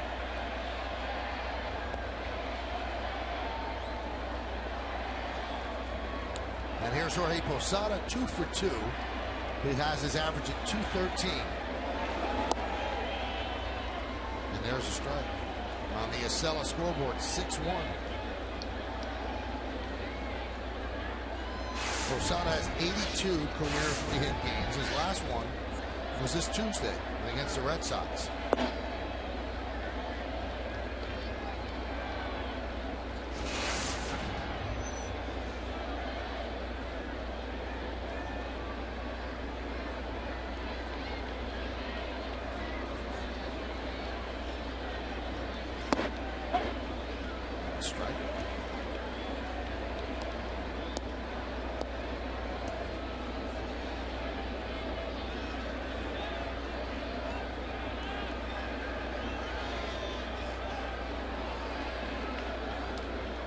2. A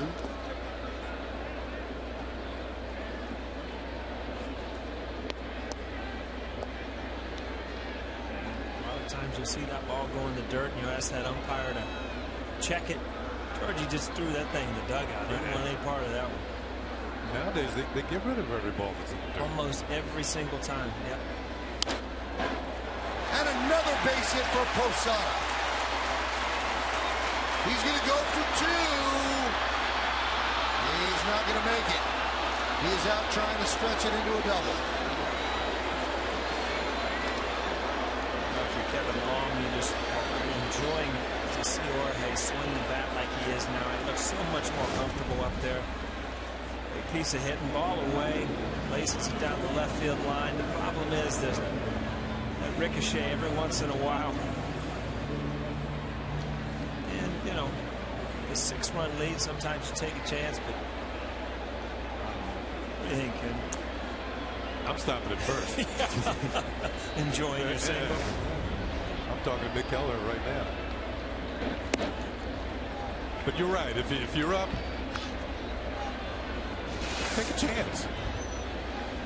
You know, that play looks bad because of the throw. I mean, the throw is right on the money. And, you know, if the throw's off target, you've got a chance. It's the way that the ball caromed. I mean, it almost caromed directly to Brantley. And I think that makes you take a big turn at first, but you see the ball get to him, then you turn around, go back to first. It was funny, Michael. I remember we were talking last night, and that's the ball that we had last night that Swisher thought was going to carry him to him, and then ended up going down in the corner for a triple. It really has changed that injury.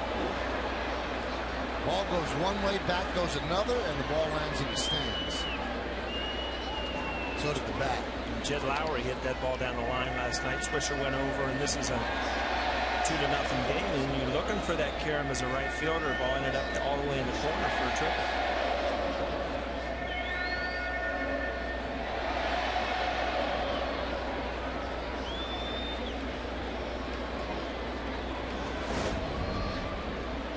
Here's another look at it. There's the foul ball going one way and the bat going the other, and Gardner hoping that everybody's okay to his right. There's a lot of things. Wow, the cameraman almost took that. A lot of things you understand about hitting if you've hit, but I don't understand that. Did you ever used to throw the bat? Not very often. I don't ever remember letting go of bat and throwing. Only on a changeup. Sometimes you're well out in front. Yeah. Wow, I was going to check the color on my monitor when I saw those little guy's hair. Now, the cameraman had almost hit his Tad. He's had suffered many blows to the head throughout his life. Put a helmet on that guy. Now, we're going to check out the young man, see if he's okay. There's a ground ball up the middle, grabbed by Cabrera, but they can't get Gardner. It's just too fast. We talked about Brett Gardner kind of struggling a little bit, and these are the things with his speed. If he can put the ball in play, make the infielders move, you see it just a little bobble, even with that arm strength, safe at first base. Let's take a look with the Coors Light freeze cam. Little bobble there might have helped out Gardner a bit. Freeze it, and you can see he's clearly there before Laporta catches the ball. I like the way Gardner called the play himself and just crossed the back. Safe. If I had this freeze cam, I could be an umpire very easily, wouldn't you? Huh? I'm sure you'd be very happy. Gardner goes. The throw to second. Not in time. Not even close.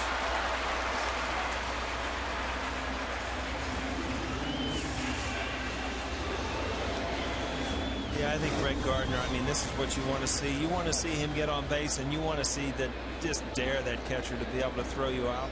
High leg kick by the pitcher. No high throw. You see Cabrera, no chance to get a tag down. Right now he's thinking, I'm just going to give this back to the pitcher.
Now you see on the right sleeve of the Indians, there's a patch of a pitcher in a windup, a very famous windup on the number 19. That's for Bob Feller, Hall of Famer who passed away last December 15th.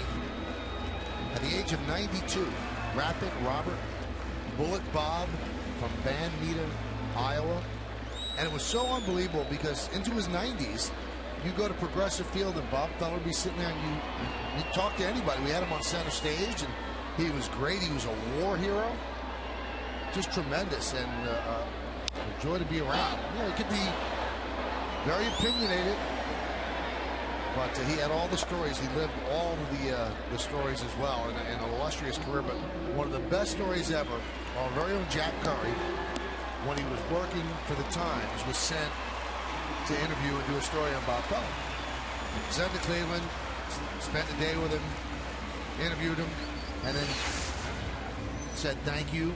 And Jack could correct me if I get the story wrong. And he said, well, where you going now, Jack? He goes, I'm going to go to the airport. He goes, where are you going? You have a car? He goes, no, I'm going to take a cab. Nope, I insist. I'm driving. No, sir. I insist. You're my guest. So Jack goes downstairs and he has a blue Jaguar. He's 89, 90 years old. And Jack gets in the car and Bob Feller is Rapid Robert in the car, too. And he got him to the airport. All right, Kenny, we got to will a few hits with Jeet tonight to keep him on this roll. So we try it. We're talking about how nice it would be to get that 3,000 hit at home before he takes off on the road. And he's had 14 hits his last 12 games. And 5-game hitting streak. But Bob Feller was like the Nolan Ryan of his time. Runner goes to third. No one was covered. Now, baseball's a funny game. You wonder, do the Indians get their nose out of joint while they're stealing at 6-1, which is silly in this day and age of baseball. You know, I think they would be even more forgiving if there was one out, but there was 2 outs when he went. Now, the third baseman had his way back, and he didn't bother to cover the bag. All right, now you tell me he didn't cover the bag. Why isn't that defensive indifference? That's a good point. Because they were kind of semi-hold them on. The pitcher was in a stretch. Exactly. Usually defensive indifference is when the first baseman gets behind the runner and said, go ahead. He didn't even have to slide. I mean,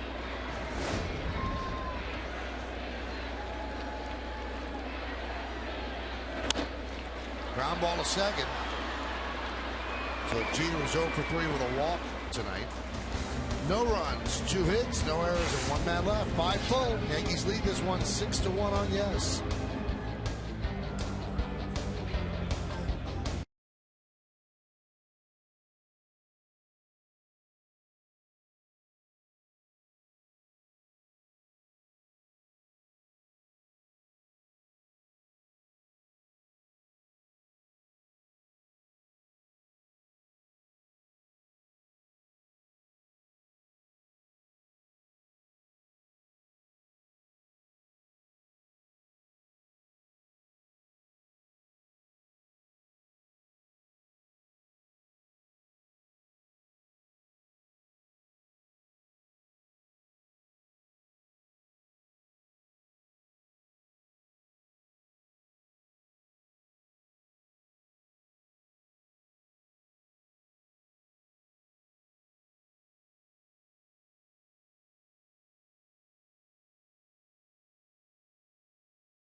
edition of Yankees on Deck presented by Blimpie. The Tampa Bay Lightning hockey team trades in their skates for cleats and hangs out with Phil Hughes at Steinbrenner Field. Plus, training tips from Mark Teixeira. Yankees on Deck, all news Sunday at noon only on Yes. I got a tremendous training tip today from Ray Lewis interviewing him. I bet you did. When he was a kid, you know, his dad had left the family, and you know, the mom would say, "Your dad's picking you up," and you know, when the dad wouldn't show up and Ray would be disappointed, he'd go up to his room, lock the door, and he'd have a deck of cards, and he would turn over each card. Push-ups. And he'd do push-ups from one time through. Like if it was a 9, it would be 9 push-ups. If it was a king, and then the other time would be sit-ups. And then as he got older, he'd have 2 decks of cards, and including jokers. And when jokers came up, it was 50 sit-ups. I was going to say, you'd start to hate face cards, wouldn't you? Yes. It's not like blackjack. You'd be rooting against it. I've heard of that game. Have you heard of it? Yeah. It worked for him, didn't it? Yeah, it really did. I saw a show on him not too long ago where he was training, you know, people in Baltimore, and inspirational story. Yeah, Michael was right. He's turned into an iconic figure down in Baltimore. And each Thanksgiving, he gives out turkeys to needy families, and you know, all pays for it himself. Truckload of turkeys, takes them downtown, hands them out to the folks. Did he talk about that, Michael? He talked about that, and he also talked very openly about the situation happened in Atlanta at the Super Bowl when he was actually arrested for double murder, and then that charge was dropped, and he ended up leading to a misdemeanor, and you know, that really swelled his reputation. He has not been a saint his whole life, for sure, but he's doing a lot of charitable things right now, trying to make up for it. So that'll be a center stage coming up shortly. The 1-2 swing and a miss. Sizemore down on strikes. He is 0 for 3 with 2 strikeouts. Nova looks pretty good today. Yeah, he does. He has his curveball, and you know, he's been able to throw strikes to get ahead. And when he has a good curveball, it's a completely different pitcher. Always nice to pitch with a big lead, and you see, if you're Joe Girardi, Larry Rothschild, you love to see a guy that just takes that lead and just starts throwing strikes and going at people.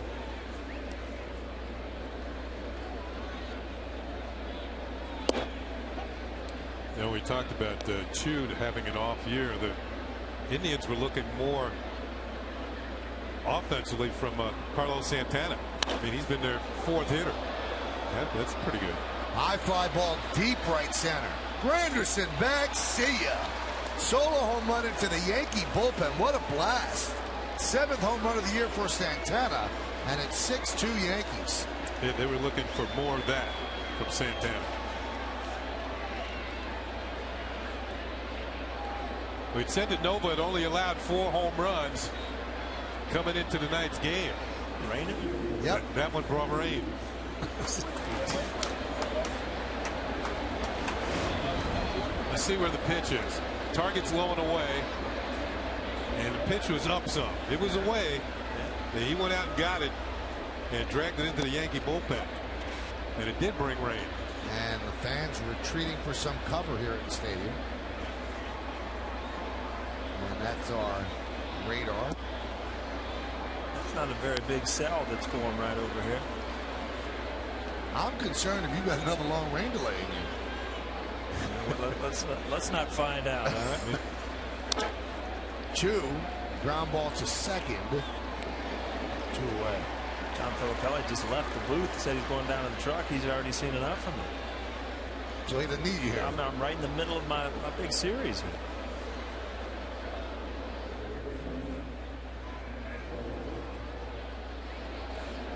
So 2 away, and that will bring up Laporta. Now, if you recognize the name Laporta, he was the big return that the Indians got when they traded CC Sabathia to the Milwaukee Brewers, and he's been a little bit of a disappointment because, Kenny, from everything that we heard about this guy, he was can't miss. He was going to be the big star, and Milwaukee gave him up in that deal because they were making a run for a playoff spot, and it worked for them because CC was almost unbeatable. But Laporta has not panned out the way the Indians thought. Yeah, Laporta is supposed to be a number 4 hit in their lineup for years to come. And You know, I know with Milwaukee, CC pitched on short rest several times. Got Michael Brantley as well in that game.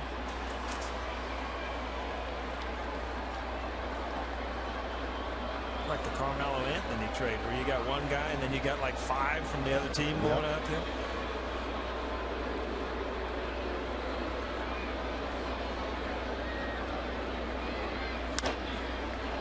High fly ball, deep right. Swisher back, and he makes the play as he steps onto the warning track for the final out of the 6th. But the Indians get a run closer, a home run by Carlos Santana. We go to the bottom of the 6th. It's 6-2 Yanks.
They're in the bottom of the 6th inning. He's had a home run in 3 trips. It was his 19th home run of the year. Solo shot in the 2nd inning. 19 homers. Yeah, I mean, again, he came into the Boston series kind of slumping. Big home run off Josh Beckett yesterday in the 1st inning, and then again tonight.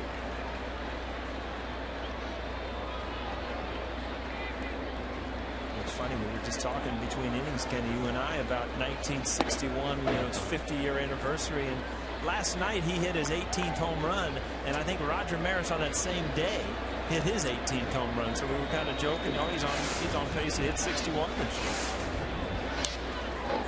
Well, Looper towards left center field. That's going to be in there at least for a base hit. The ball will skip by. No, Brantley comes up with it. Granderson, too much speed. He's in the 2nd with a 2-base hit. So he leads off the 6th inning with a double. Having a great year.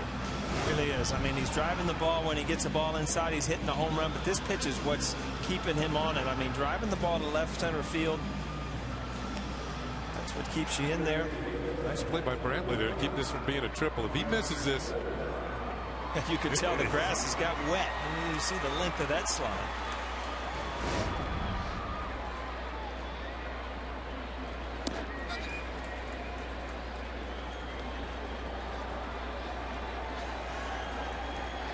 The grass stain that Brantley has is the exact grass stain that Jorge Posada's the bobblehead figurine has.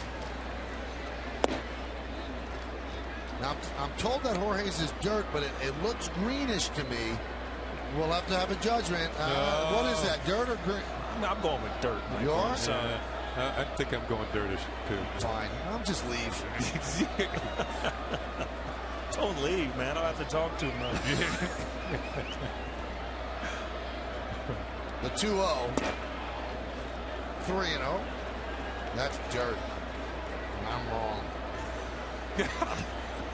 That shows me something that you'd admit that, Michael. Twice today.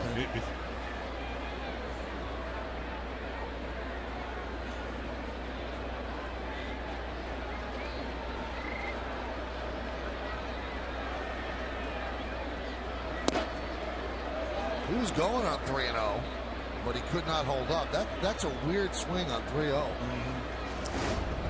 Yeah, he probably had the green line. He's just thinking fastball. I get it. Oh, no, that's a little too high. Not the one I'm really looking for. You know what he's thinking, 3-0 after he got hit in the middle of the back early in the game? He's thinking upper tank. Upper deck.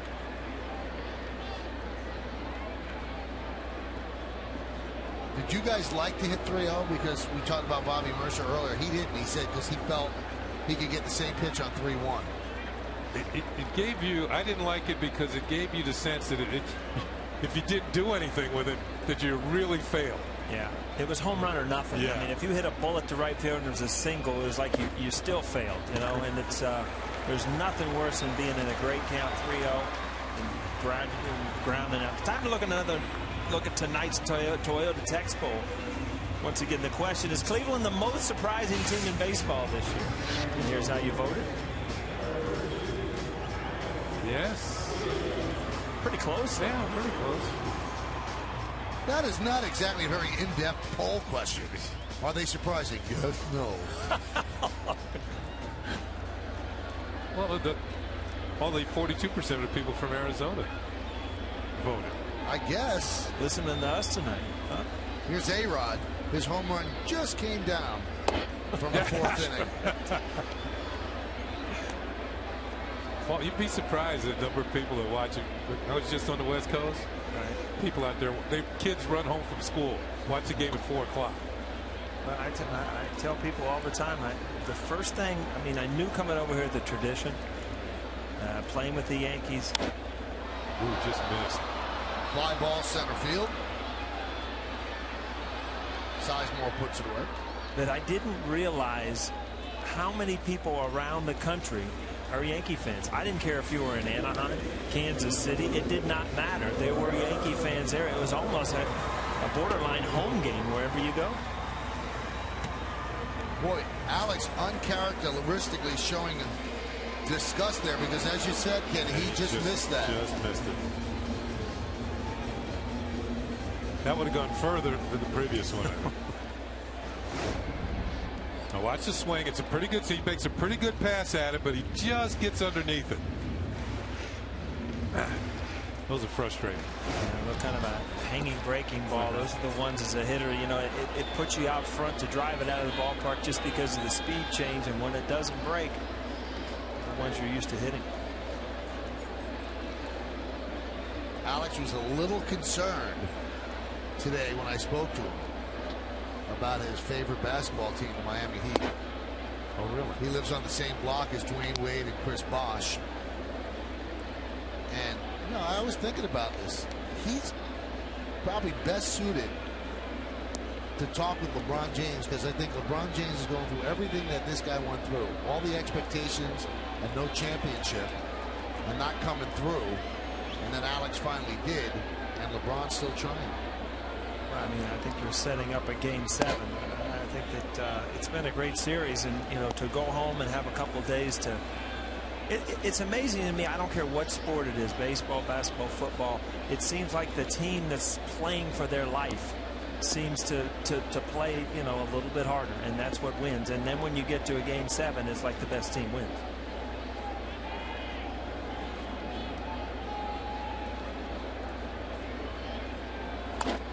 Pretty neat if you think about it. The last game you ever played was a game 7. I mean, you don't get better than that. No. I mean, obviously it would have gotten better if you won. Well, you know what I remember about that is all the, you know, all the thoughts going through your mind. But then getting the lead, I was going to take my bats back up into the locker room, and I heard Mr. Steinbrenner's voice, and I went in there, and they were building the stage in the locker room to, you know, for the acceptance of the trophy and everything. And he was upset, saying, "You're jinxing us, you're jinxing." And before you knew it, they were taking it down. So that's the last memory I have of that Arizona locker room. I remember working that locker room afterward and how accessible Mariano was and just answered the same questions over and over. But throughout the entire post-game time in the clubhouse, George Steinbrenner stood there with his arms tightly crossed, just staring into the middle of the room. He was very upset. This was after having won 3 championships in a row. And 4 or 5. Rain's starting to come down a little bit harder here at the stadium.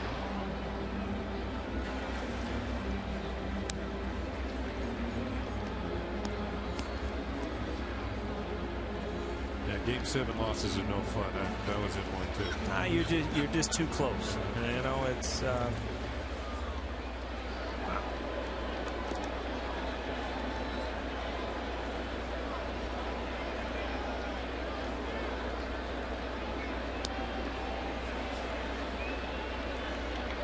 Runners go. Swung and a miss. Throw to third. It goes into left field. Granderson will scoot home with the Yankees' 7th run.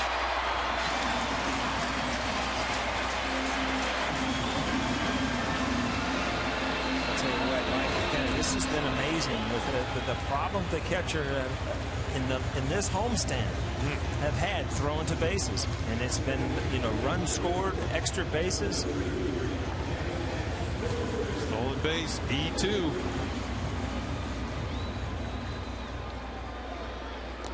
Give Teixeira a stolen base as well, his second. He was on the back end of the double steal. Yankees running a lot tonight. And here is Nick Swisher.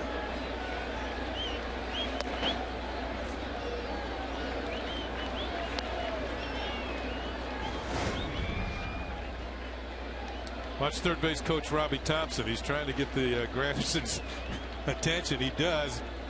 Keep it going. Granderson scores his 2nd run of the night. Coming into action tonight, Carlos Santana only successful 22% of the time throwing out base stealers.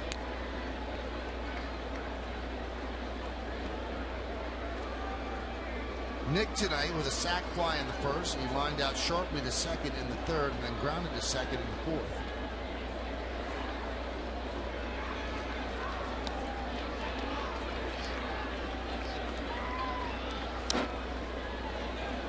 Talked about it. I'm just looking up at the scoreboard, Michael. We talked about it last night that you had an ETA for the Red Sox getting into Toronto. When at like 4:35 in the morning, you look up and they're off to a 4-1 lead in the 7th. Sleep's overrated, right, Michael? Today it is. What do you say? You sleep in November.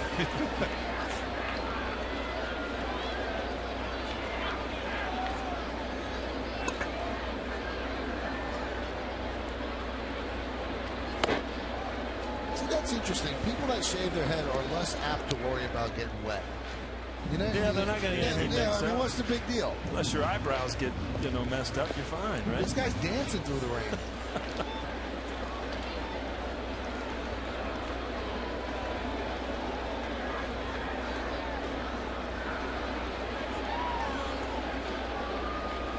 The 2-2.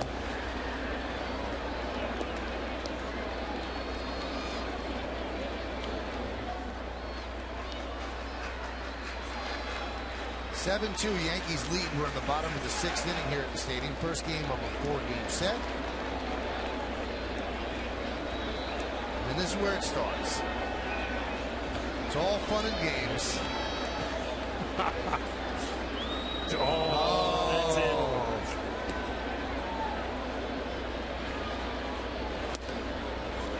And Nick Swisher works a walk.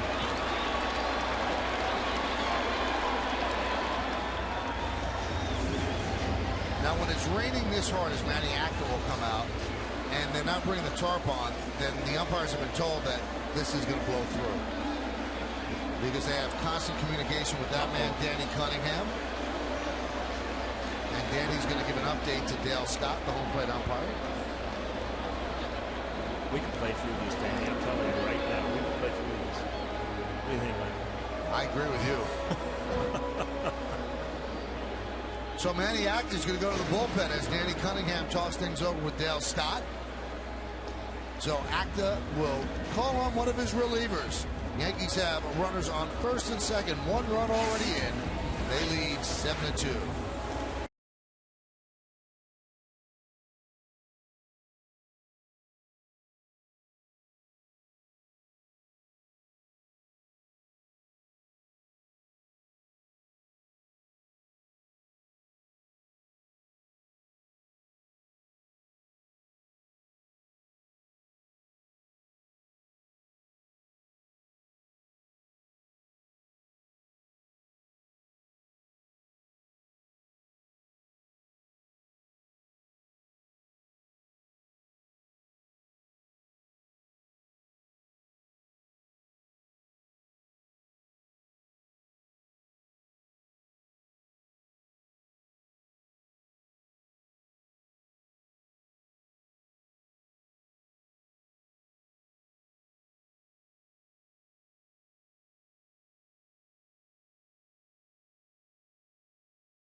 All-Star Game in Phoenix. Help send your favorite New York Yankees to this year's All-Star Game by voting up to 25 times at Yankees.com. Cast your ballot now for your 2011 All-Stars. Vote early and vote often, like they used to do in Chicago. Vote today at Yankees.com.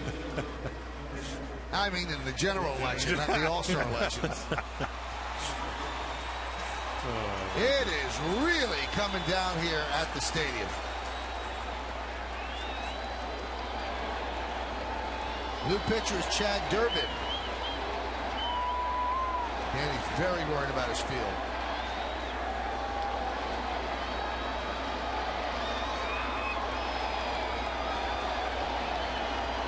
Here's Posada with 3 hits.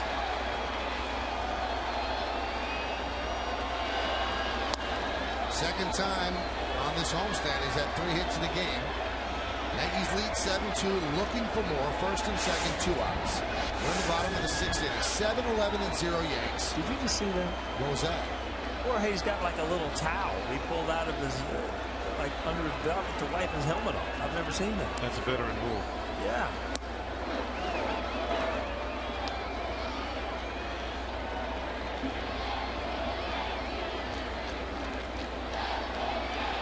Guys carry handkerchiefs. I guess Georgie's got a handkerchief where he can dry off the. That was impressive. Impressive with no batting jab.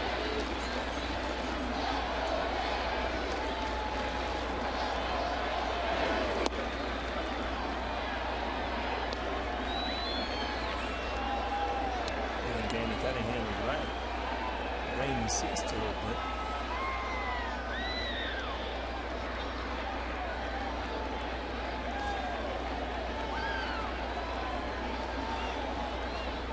The 1-2 outside. Posada RBI single right center in the first, single to center in the third, and a single left in the fifth. There's a little towel.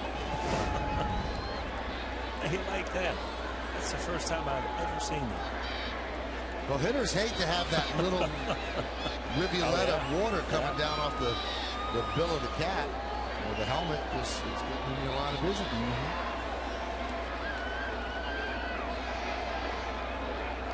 The 2-2. Talk about lining your vision. Kenny, did you ever get up there and you go through like a week of the season where you'd get a little twitch in your eye? And you're staring at the picture and you're trying to concentrate and your eye would start twitching. It would absolutely drive you crazy. I can't remember that. Yeah, and I used to talk to other players. A couple guys had the same thing, and it goes away, obviously, but it would drive you crazy during the at-bats. Well, you're not supposed to be up there blinking, that's for sure. Exactly. Swing and a miss.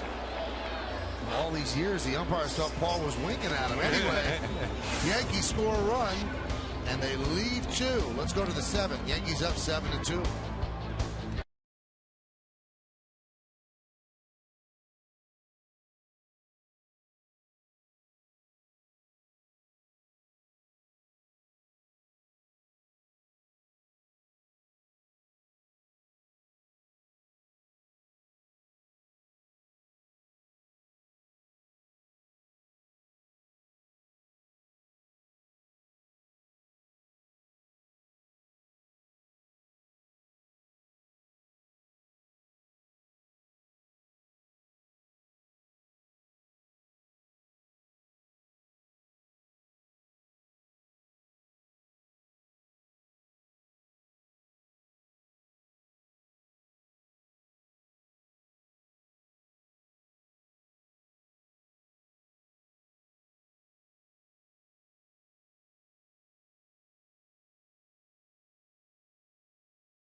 by Blimpie, America's Sub Shop.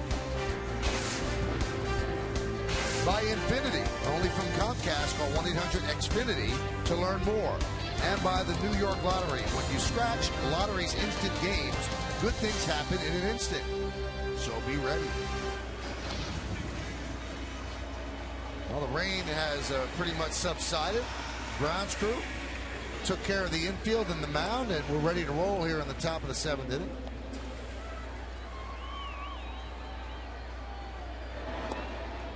Nova's longest outing this year was a win against the Texas Rangers back on May the 6th. He went 7 in the 3rd innings. And that was his longest career outing. So tonight he's going into the 7th. Cadillac scoreboard 7-2. Yankees over the Indians. Yankees with 11 hits. Indians with 4. Throwing error for Carlos Santana.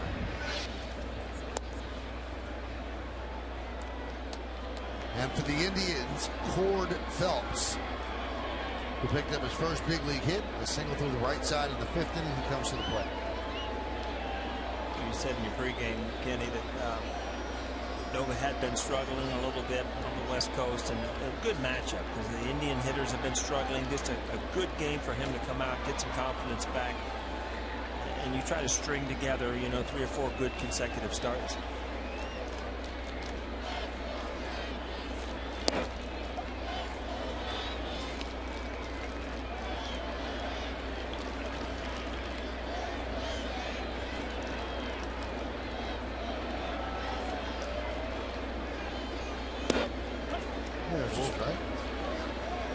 Break on that one. It's a little high variety strike there, but he has had his good curveball tonight, been able to throw it for strikes.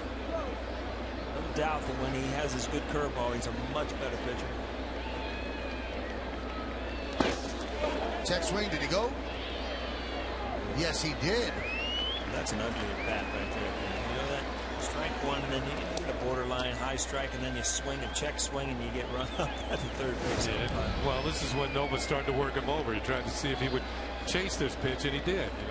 It's a good pitch by Nova. So why not bounce a curveball? We see David Cohn used to do that all the time. All the time. Bounce a curve, see if your hitter would react to it, and kind of get himself out on a pitch he couldn't possibly hit. Ground ball, and Orlando Cabrera is out still looking for his 2,000th hit. Did you see the tag there by Cervelli on Phelps? Might have been the softest tag in the history of Major League Baseball. It was unbelievable. I never seen. I mean, it wouldn't have broken a little glass of china. What's this? He doesn't want to hurt his feelings. He's been in the big leagues 2 days. The pinky was out. It was like a circle change. Yes. Pitch to Hanahan is high.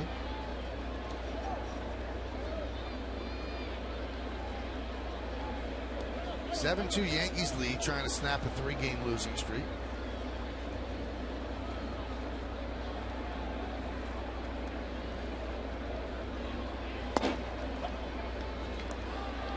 Nova's got a pretty good pace going, doesn't he? He's ready to go. Look. Really had good control of that outside corner tonight, and mix that in with a good curveball that he can throw at the left-hander's feet. There it is. Saw Boone Logan warming up for the Yankees. Is this the bounce curveball again? Same formula? Well, you know what? It worked once. You might as well try it again. That, or you throw that fastball out of the zone. He's going back to the curveball in the dirt. More experienced hitter up there this time in Hanahan.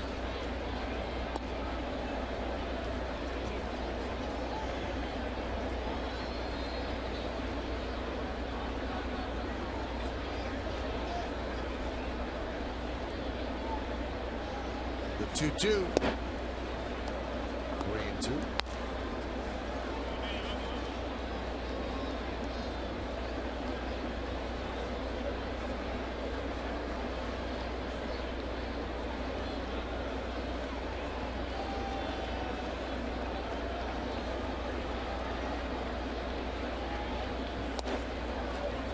Just missed as Hanahan walks. So Hanahan's been on base all 3 times, a double and 2 walks. Sorry, Larry, that was Kenny and I's fault. Just praising him on how he controlled why he was today. And he ball 4 right there.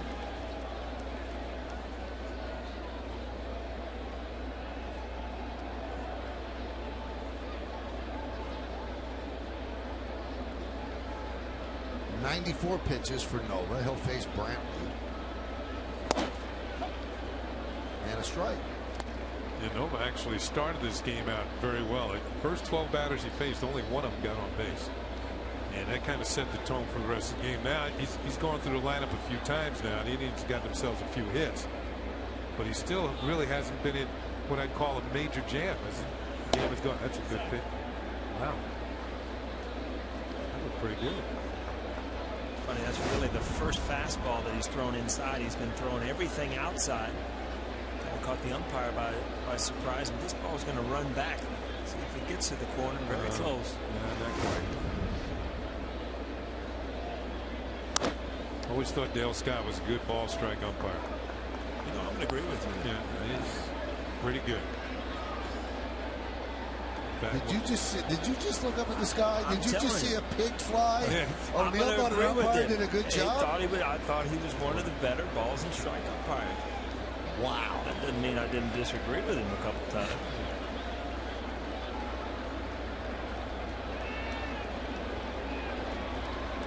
I like the way he calls strikes too, because they look danced out.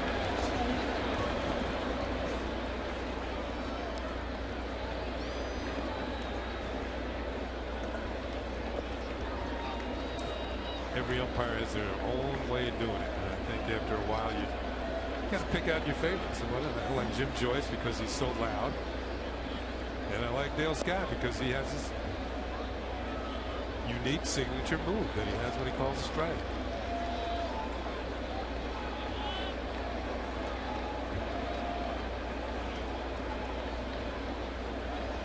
Swing and a miss.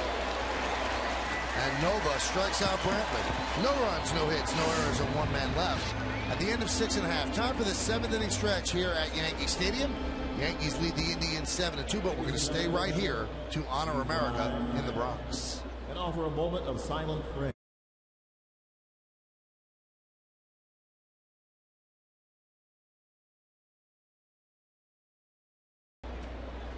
Thank you. Now joining Kate Smith's rendition of God Bless America.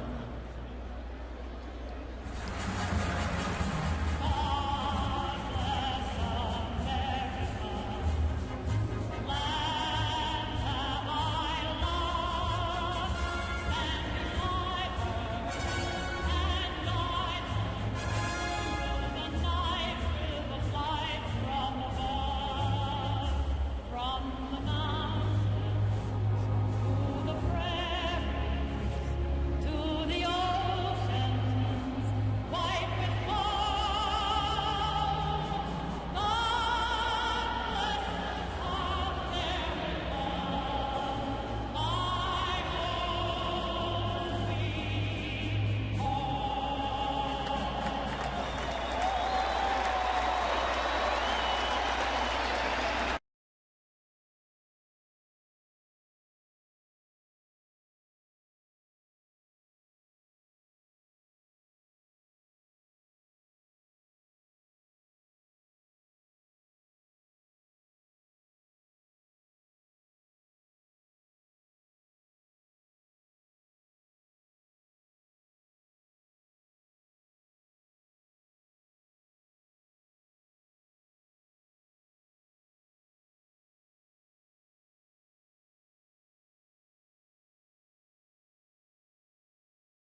Yankees in-game box score brought to you by McDonald's. 2 hits for Granderson, a home run and a double, 2 runs scored.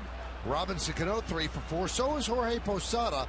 Brett Gardner's picked up 2 hits as well. Derek Jeter still at 2,990 as the countdown to 3,000 has stalled over his first 4 plate appearances tonight, but he has walked and scored a run.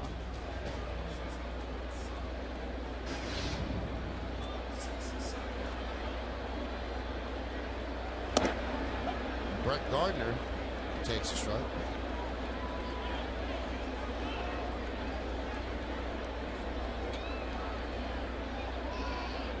Gardner's had himself a nice night with a double, a single, a couple of stolen bases. Cadillac scoreboard has the Yankees up 7-2.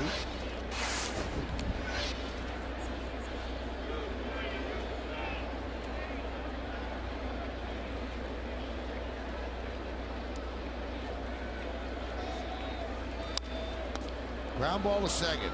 Orlando Cabrera makes the play. Every time Gardner comes into play, the infielders have to be on point. You know, the ball comes to them, they know they got to field it cleanly. There's no bobbles, and you got to throw it quickly to first base. So Orlando Cabrera, he was throwing that thing in a hurry. I mean, he's a natural shortstop, so he's used to getting rid of it quick too. Here is Cervelli. He's 0 for 3. Pitch outside. Crowd of 45,679 here in the Bronx.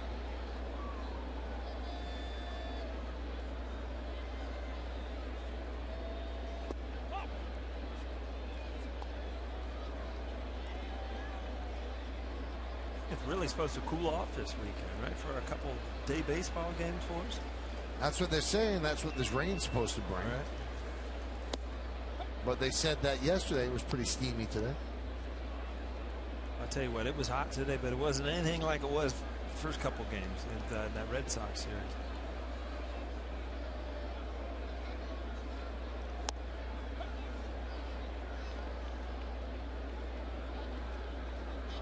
Count 2-2 to Cervelli. On deck for the Yankees, Derek Jeter 0 for 3 with a walk and a stolen base and a run scored. There's a base hit to right field. So Cervelli with a 1-out single. Joe Girardi talks about Derek Jeter's quest for 3,000. He can't believe how hard it is. I can't imagine what it's like to get 3,000 hits, but I'm sure if I was at 2990, it'd be on my mind. But sometimes things just have a way of working out where it looks like it's on your mind, it's really not, or it's on your mind and it looks like it's not. I don't think he's ever going to let us know. Well, he's 10 hits away. Is it on his mind, Paul? You know him. Well, I think that there's no way around it when the media is talking about it every day, and now that you have this incentive to try to get it done while at home, I think that it has become on his mind. Now, if he was on the road, and probably not as much. I mean, it's going to be accomplished, you know, throughout the year, but you'd like to when you start putting time frames on things in baseball is when you start pressing to do things. And there's a base hit. 9 away from 3,000 as Jeter will motor to second with a double. 2,991 hits for Derek Jeter.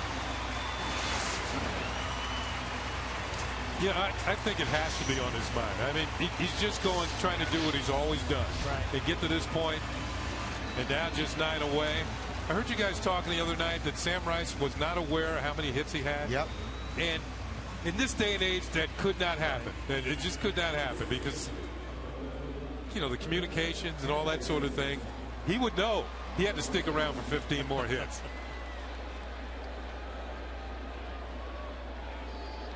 And I wonder if when Sam Rice played, if 3,000 was such a big deal, because I always remember something that Mickey Mantle said. If I knew 40-40 was such a big deal, I would have done it. I always remember what Mickey Mantle said about Pete Rose. He said if I'd have hit that many singles, I'd have wore a dress. I thought Hilarious.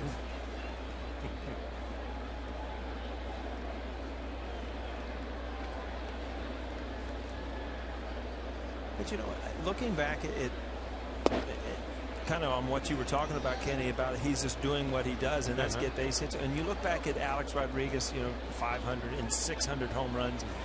That, to me, you know, you have to do something other than an at-bat. You have to hit a home run. I mean, Derek's just got to go up, have good at-bats, get base hits. I think the home runs, when you get one away, are much harder to think about, because you can't go to the plate and make a pitcher throw you a home run pitch. You can go to the plate and have a good at-bat and slap one to right field like Derek has done and just did. Bases loaded. Here's Teixeira. Teixeira, very little contact except when he was hit. Struck out, 2 walks, and a hit batter. So 0 for 1. But he's been on base 3 times. I think the one thing about, I don't know if you agree with me, Paul, one thing about guys who hit a lot of home runs like A-Rod and all the great home run hitters is that they have the ability to turn pitches that aren't all that bad into home runs. Right, their swing, obviously they adapt and they have a slight uppercut and they drive the ball where other guys might get that pitch and get a base hit or maybe a double, but they can turn it into a homer. Talk about a weird stat. I'm just looking over here. Mark Teixeira has not hit a double. Here we go. Look at this. He has now. And it looks like he's going to clear the bases. He gets his first double since May 8th, and it's a 3-run double as the Yankees lead 10-2. 29 games. I'm just going to tell you before he hit that. So, see, we don't always jinx people. We help people up here too, Kenny. You should have been talking when I was hitting way back when. You put some big baby talk. I don't know what I'm going to say it to.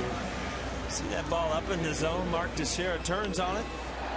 Nothing better than what happened earlier in the game to throw a little salt into the wound, a little 3-run double. You just joined us earlier in the game. I'm talking about Anderson hit a long home run, and the next pitch hit Mark Teixeira right in the middle of the bat. There's Alex Rodriguez, who hit one of the longest home runs we've seen here at the stadium, into the bleachers just to the left of the Mohegan Sun Sports Bar.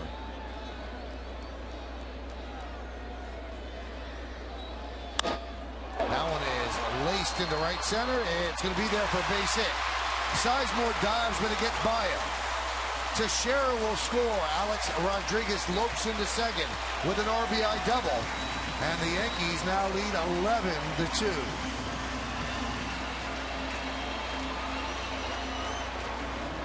You know, it's really a good bounce back for the New York offense, because you know all you heard all day, and it's funny when you start talking to fans, you see Alex driving that ball. Wants that ball to drop, kind of steer it away from Sizemore out in center field. But you know, all you can do as a team when you go through a tough series where you just got swept is turn the page, go out, have a good night. And offensively, they've really done that tonight. Carmona got them off to a good start with no control whatsoever, but they're also throwing some good at-bats in there in between. Well, you figure you're waiting for the next team to come into town because it's time for somebody to stay. Yeah? Somebody's got to get beat up, right? Talk about, you know, is Cleveland for real? Well, you know, they come in here for 4 and then they go to Detroit for 3. So this is a tough time in their series, because people are starting to notice where they are now. Well, Eduardo Nunez pinch runs for A-Rod, who has the rest of the night off. Quick turnaround. Day game tomorrow.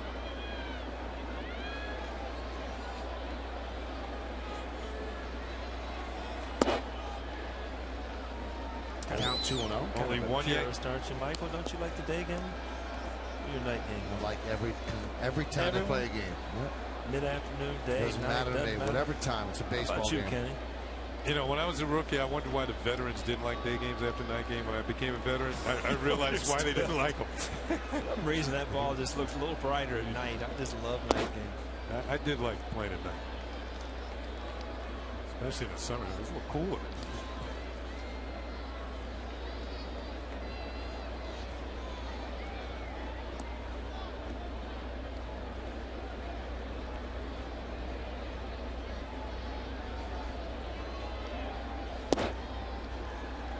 Cano walks.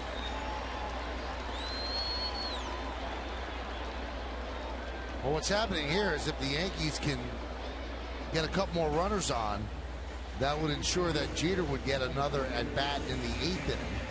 The way it goes right now, the Yankees are leading 11-2. Doesn't seem like there's going to be a bottom of the 9th.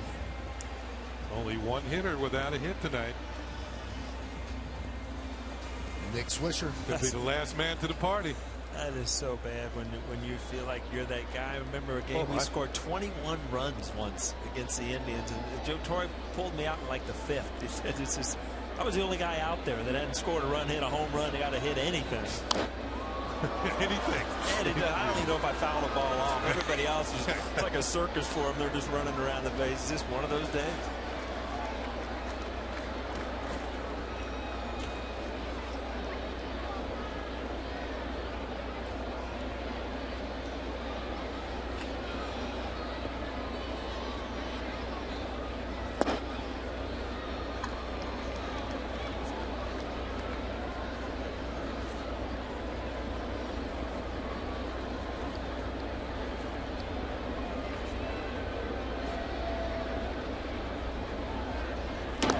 Indians started the season 30-15. If they lose tonight, since the 30-15 start, they'll be 4-12. Now, one thing that Manny Acta is trying to drive home to his team: stop thinking that the 30-15 was a fluke, because we are a good team. You can't fake it for 2 months of the season. You wouldn't be in first place if you didn't deserve to be in first place. But he's got to sell that to a young team. Yeah. That's true. I mean, you can't start worrying about trying to hold on to a lead in mid-June. It's there's so many games, and that's the one thing that young players don't understand is how long the season is and how many things can change. And even after you go through this, what you just say, 4-12, if they lose tonight, I mean, you can turn around and throw another streak together. But the problem is, you know, with their team now is the injuries. Because Sizemore is not his true self. And you got to get Hafner back in the lineup driving in runs.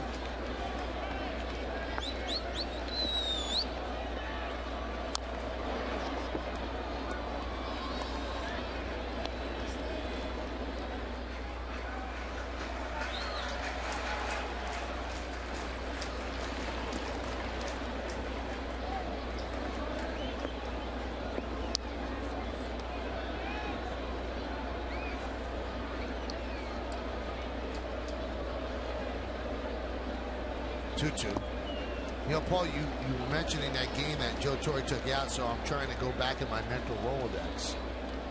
Did it take a while? Yeah, it did. And I came up, I think the date was July 24th, 1999. Yankees beat these very same Indians 21-1. Yankees pounded out 21 hits. You were 0 for 3 with a walk. Louis Sojo pinch hit and even got a hit. See that? I told you I wasn't lying. I just remember that. Yeah, you did. 21. Chili Davis was 5 for 6 with 6 ribbies. I was in the weight room by the 6th inning torturing myself because I was the only guy in the world that got. You could have brought people out of the upper deck to get hits. Did you score a run at least? I could throw a run. I don't think I did anything. I walked and they took me out. That was my last chance, I think. And they took you out and they put in Ricky Leday and he went 2 for 2 with 2 ribbies in your place. Just keep it coming, Michael. Wow, this guy looks just like he's a lookalike of our president, Barack Obama. Wow, and everybody's taking this picture in the stands. You know what? If you're going to look like somebody, it's not bad to look like the president.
This is brought to you in part by J&R Music and Computer World, and by Ford, the official truck of the New York Yankees. Bases loaded for the Yankees, still just one out. And now Rafael Perez comes in. Good numbers. 2-1, 1.52. 18 hits in 23 and 2/3 innings, 13 strikeouts. And he's going to face Jorge Posada. Now, Posada, with the bases loaded in his career, is a .332 hitter with 9 grand slams. You look at a guy that, you know, you just look around the league, if what the Yankees could use, would this guy fit perfectly in what the Yankees would use? A left-hander that comes out, he's got great numbers, it's been durable, it's got great stuff. Cleveland's not giving him up. No. He's too good at what he does. Yeah, they're in first place.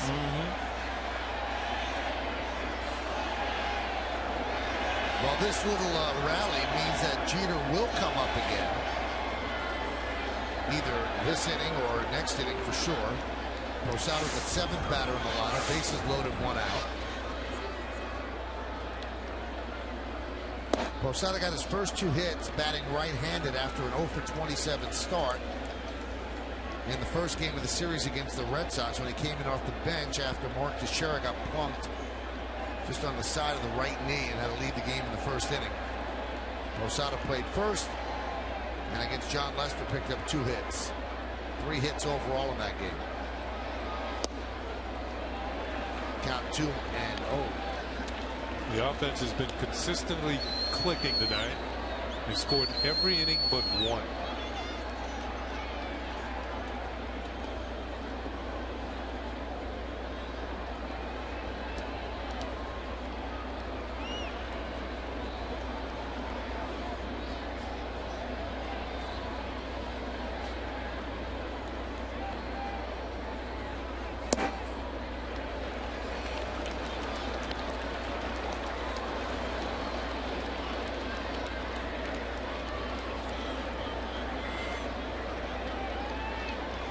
Top graphic, you got 3 pitches, you got a 3-0 count. That's not what you got in mind when you come out of the bullpen, but you know, he started off with a changeup.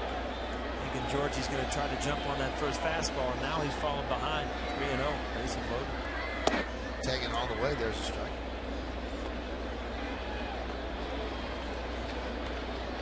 Since the last game in Anaheim, last 4 games, look at those numbers for Posada: 10-for-14, 7-14. And he has the average up to 217. Not insignificant, since for most of the season he's been on the interstate. We talked about 299 to 300 earlier. Kenny, when you look up at that board and it starts with 1, you cannot wait to get off that interstate. Yeah, hot streak.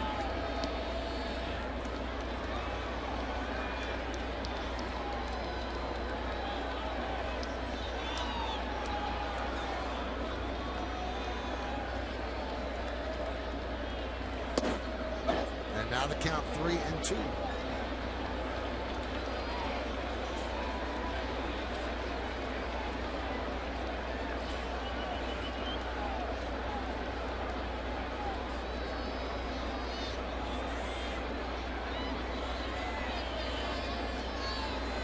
do you think, Kenny? Ball 4 or 3-run double? Give me an out. I'd take a bloop single myself.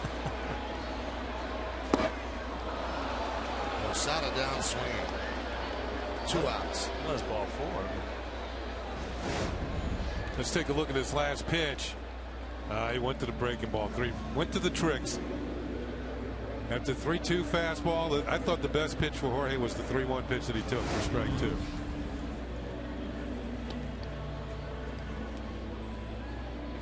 Trust that. You're 3-0. You get back in the count. You haven't thrown a breaking ball out of the pen yet. You get to 3-2. You full Jorge with your first breaking ball of the count.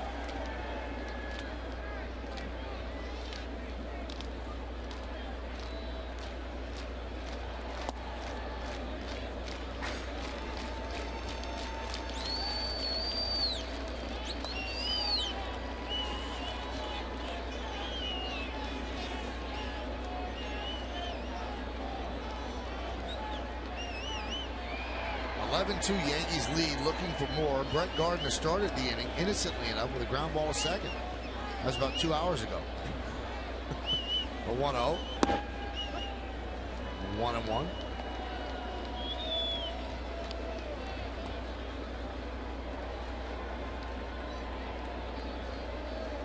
Michael, it could still be raining.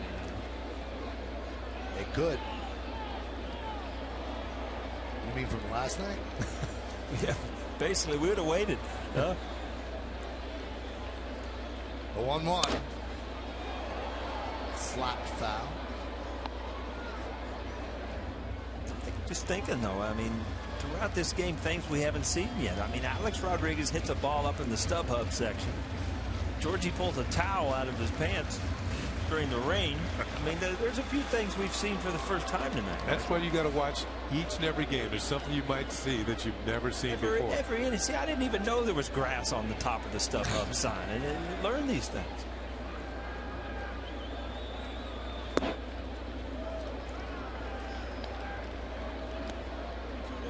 You know? A few golf balls stuck and stuff like that. Yeah, that's tough rough. You got to open your blade there. Oh my goodness. A nice little golf lesson today. Bringing up the golf. Huh? When you're doing lessons, that means you're not hitting it real good, Katie. You know that, right?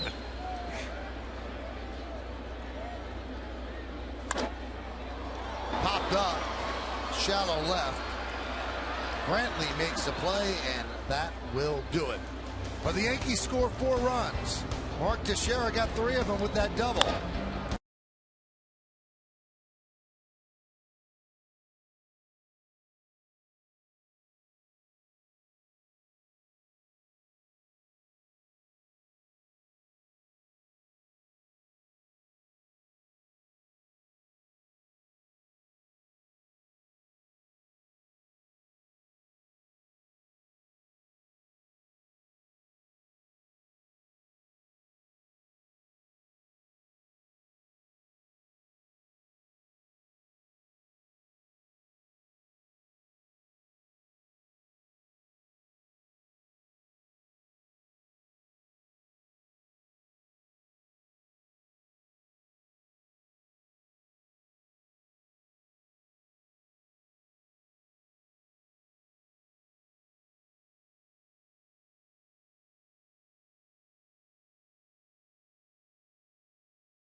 By Verizon Fios. Get the ultimate in entertainment on the Ultimate Network. Fios, a network ahead.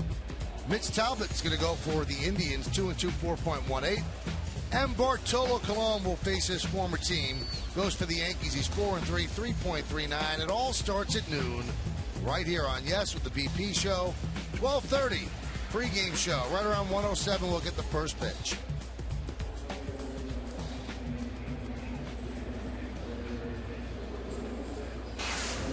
Well, the newest Yankee called up today, Kevin Whalen, 25 games, 1.67 ERA, 30 strikeouts in 27 innings. And he was called up today, and Chris Dickerson was sent down. So the Yankees adding another arm to the bullpen. And he's probably a little pumped up right now. I would say so. Good job by Nova as he turns it over to Whalen. On the Hyundai scoreboard, 11-2. Yankees lead. And Whalen deals a strike.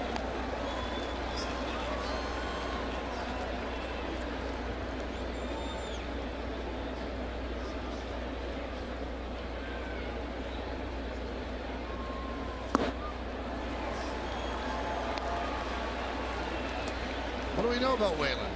Born in Texas in '84, drafted by the Tigers in the 4th round in '05, acquired by the Yankees in the Gary Sheffield trade back in '06. Also pitched at Texas A&M 3 years. You mentioned it's a little warm down there. Oh, I went to a NCAA regional game there years back. College Station. It was about 105 degrees. Talking about college baseball, Lee Mazzilli's son playing tomorrow against South Carolina. Talking to Lee the other day. Very excited. He's going down. Nice play by Cano. And they get Cabrera. One thing you notice about Cano, how he keeps the glove down as he's going to his right. Keeps the glove low to the ground. Right there. It's easier to bring the glove up than to put it down.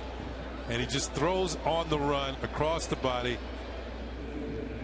Probably doing that when he was 11 years old back in the Dominican Republic. Just I don't think there's a second baseman in the league makes this play as smoothly as he does. And that's the thing. He makes it look so easy. You don't realize how hard it is and how strong his arm is to be able to throw from there, going away from the target all the time.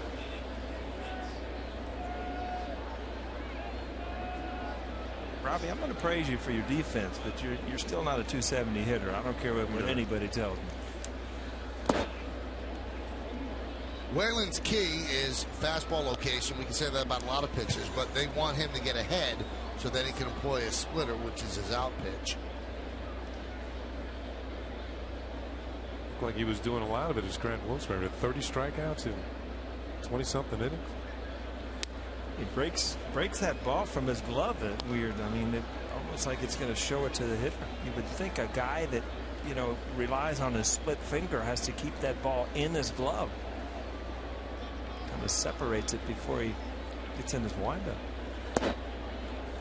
And he walks Grady Sizemore. This Sunday, catch a new WB Mason Presents the Joe Girardi Show as the skipper looks ahead to the Yankee series in his hometown Chicago, plus his memories of his first time visiting Wrigley Field as a fan and then stepping onto the field as a player. It's an all-new Joe Girardi Show Sunday at 5. It's only on Yes. Yeah, again, as a split finger, you usually have to dig that ball in there. You see, he breaks those hands. You know, obviously, we have a little different view than the hitter.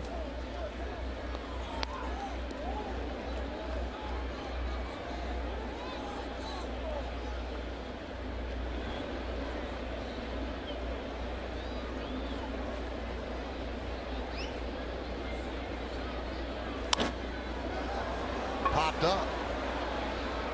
Nunez, who took over for A-Rod, will make the play. For the second out.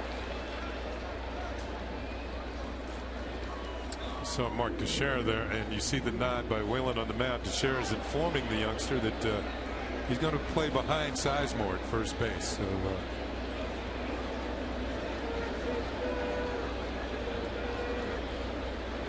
don't be thrown over here. I'm not going to be there. Here's Chu. Especially with the left-handed hitter coming to the plate.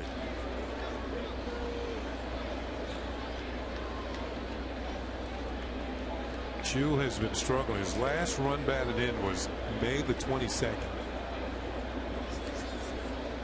Talking to a couple people with the Indians, and they say that Chu has really been shamed.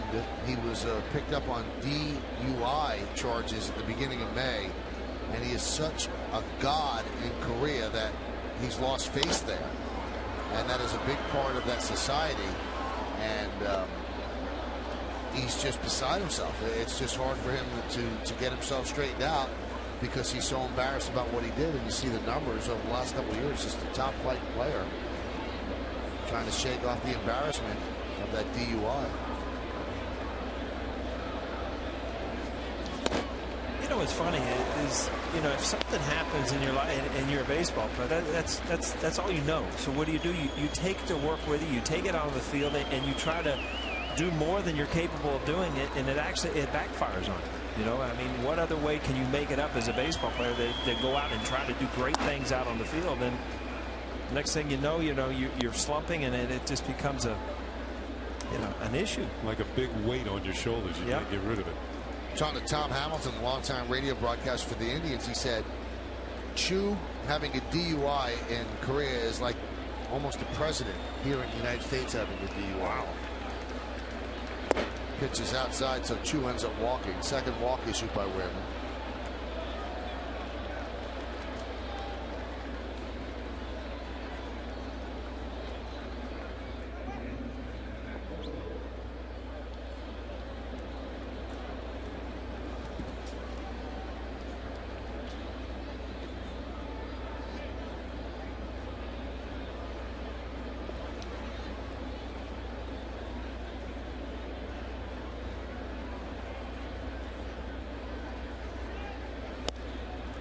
Upstairs, and Whalen's probably a little overamped. Adrenaline rushed right now.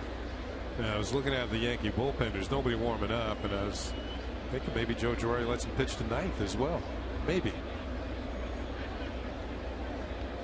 But he's got to keep his pitch count down in this inning to do so. Cervelli wants to calm him down.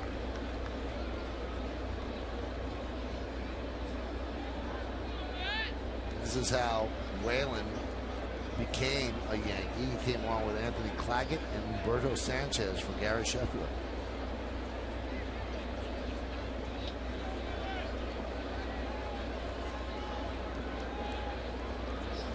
That's a long time in the minors.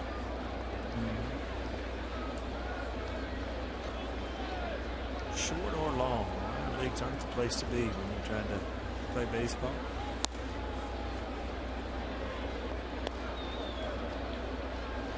If I'm Cervelli, I just set up right in the middle of the plate. I think he did so on the last pitch. Just aim for the middle of my chest protector.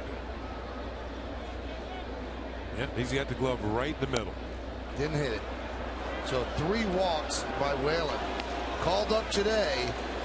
And at this point, not making a great first impression as Larry Rothschild wants to settle him down.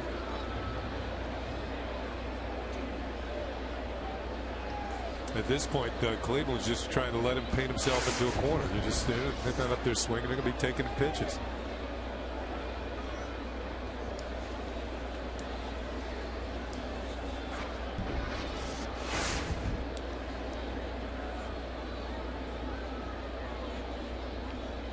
Larry almost in a conciliatory type of discussion, not barking at him at all, trying to calm him down, and Amaury Sanit begins to throw.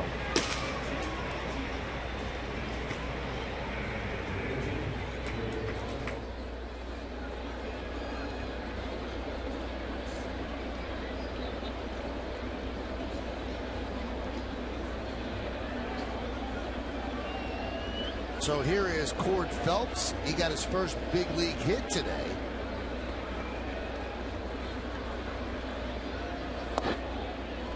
Now I'm assuming Columbus plays Grant Wilkes-Barre, right? Yeah. AAA, so internationally. They probably faced each other.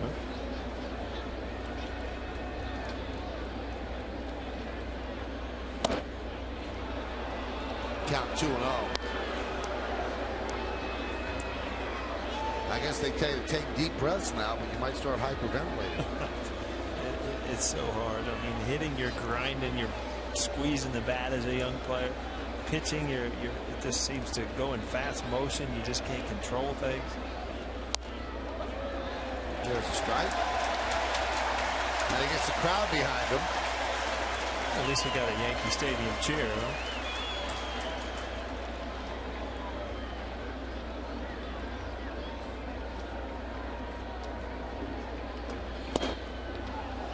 Count 3-1. And Whalen has no place to put Cord Phelps.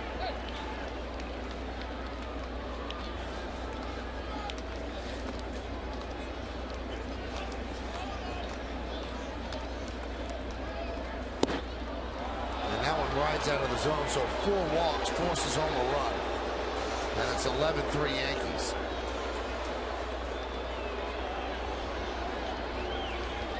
And now you have to debate if you're the Yankees. Do you yank the kid out and kind of hurt his confidence, or do you let him ride through? And then if he continues to walk people, it makes it worse. Well, the captain went in. Derek Jeter tried to calm him down a bit. Just a reminder, one more out and you're out of this jam. Here's Orlando Cabrera sitting at 1,999 hits, and Joe Girardi's thinking, you know what, it's better to take him out now than to let him get into any further trouble. So Amori Sanit is going to come in. The Yankees will gather around him on the mound, trying to make him feel a little bit better. Hey, standing on the mound at Yankee Stadium with Derek Jeter standing next to him, so probably a little bit of a heady trip. Joe Girardi says something that makes him smile a little bit, relieves some of the pressure. And he got 2 outs, but he walked 4, gave up a run. He will depart. Sanit will come in. Yankees holding on to an 11-3 lead at the top of the 8th.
Coverage starts at noon with Audi batting practice today, followed by the Tri-State Ford pregame. Then Kenny, Paul, and I will bring you the call from right here in the booth. Indians and the Yankees. It all starts tomorrow at noon. It's only on Yes. Get a chance to see Bart Colon again tomorrow. Bartolo. Yeah. Yeah. Now you get a chance to see Amori Sanit. Was up for 3 games previously with the Yankees. 8 hits and 6 in the 3rd innings. And right now with the injury to Jaba, the injury to Soriano, the injury to Feliciano, the injury to Marte, the Yankees are not close to the bullpen that they thought they were going to have in there. They're trying to piece it together and make moves and see who they can call up, see who's going to fit, who's going to do the job. But I think that the people that are out there right now are probably not going to be your New York Yankees bullpen in about a month. There's an opportunity there either for somebody, one of these youngsters, to come up and make a little noise, or they're going to do something. Here's Orlando Cabrera. And there's a strike from Sanit.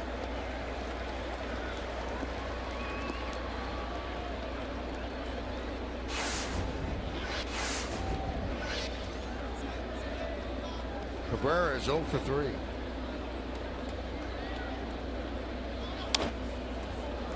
Skied the other way. Long run for Swisher. Runs out of room. I think one thing we've learned about Cabrera over the years, he is very quick on pitches inside. That is his happy zone, especially up and in.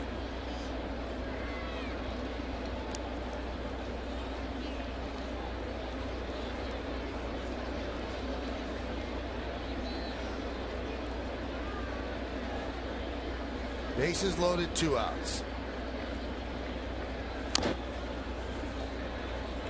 Now, Michael, wasn't he the hitter that popped up to make the last out, David Cohn's perfect game? Wasn't he? I believe it was. Yeah, he was on the team. He was with the Expos in those days. David was here earlier today. I was here last night too. Yeah.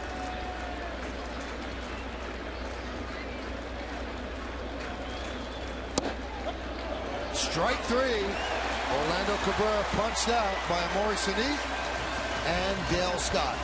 So the Indians get a run on no hits, 4 walks, bases left loaded. Derek Jeter's coming up in the bottom of the 8th. Stick around.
Heavy fire of the game. Text your vote to 58772 or vote online at yesnetwork.com. Tonight's candidates are number 1, Ivan Nova, number 2, Alex Rodriguez, number 3, Mark Teixeira, number 4, Curtis Granderson. Vote now and make your voice heard. Standard text messaging rates apply. Well, Francisco Cervelli will lead off the bottom of the 8th inning. The end of the inning had Orlando Cabrera getting punched out. Looked a little bit outside, and he wanted to tell Dale Scott as much. So he has a little bit of a conversation with Dale Scott, then decides to become a street artist. He wants to draw a line in the sand and say exactly where the ball. Oh, he hit his toe and he's thrown out. You can't touch the umpire. You can't draw the line. That's the thing. They have such a, I mean, it's automatic. Yeah. You know, the anger right there, I don't get it. All right, you're gone. See ya. Why does it have to be the screaming and yelling? What emotion does the umpire have? I mean, he's been called. It's 11-3 right now. It's a long night. Yeah. Cervelli lines run to right field. Chu is right there, puts it away. And the new pitcher, Joe Smith, for the Indians. And that's going to bring up Derek Jeter. Derek got a hit in the 7th inning. So he's now 9 away from 3,000. And in a sport that's famous for not having a clock, the clock is ticking on Derek Jeter because he wants to get that 3,000th hit here in the Bronx. So after this game, he's going to have 6 more games to go before the Yankees head on the road. Hyundai scoreboard 11-3, Yankees over the Indians. Smith does not look like he'd be fun for a righty batter. Kind of comes by way of third base.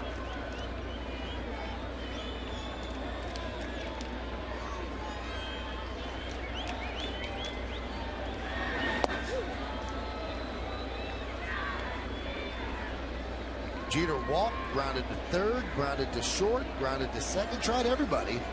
And then he doubled to right field.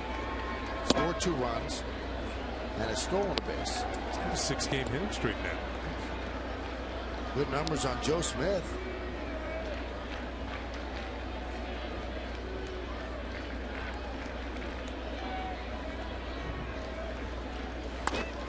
Soft ground ball to second base.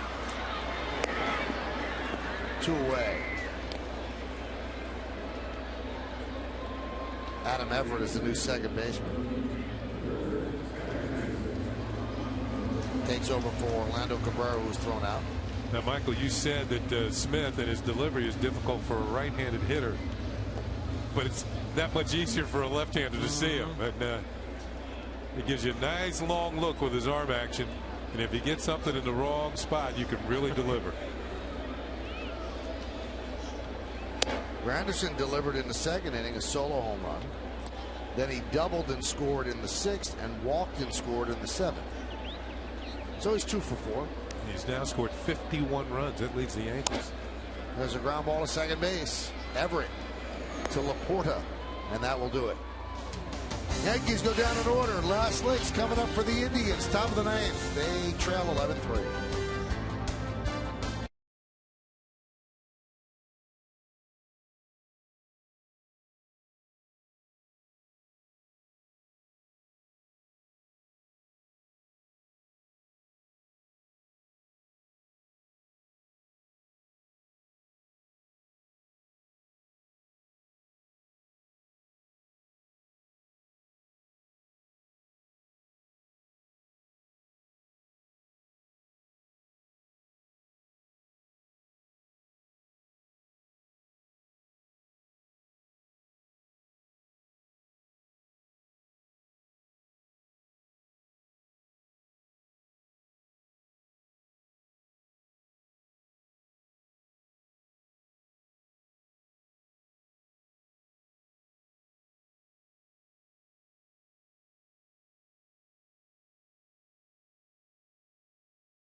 Game as Bob Lorenz brings you highlights and analysis from this game and the latest from the rest of the league. Plus Joe Girardi's press conference and Kimberly Jones with the reaction from the clubhouse. Also, Jack Curry is in the studio too. It's all coming up on the postgame only on Yes.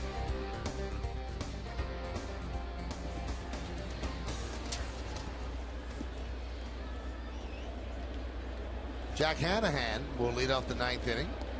And the first pitch from Sunit is up and away. 11-3, Yankees over the Indians. Hanahan's reached base all 3 times, a double and 2 walks.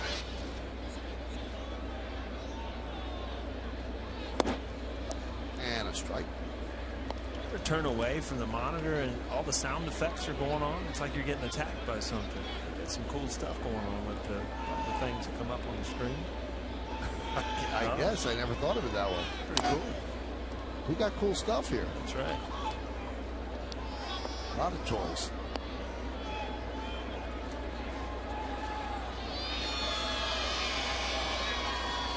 Frank and Mary in the plans this weekend? Frank and Mary will be out with us tomorrow, no doubt about it. Nice.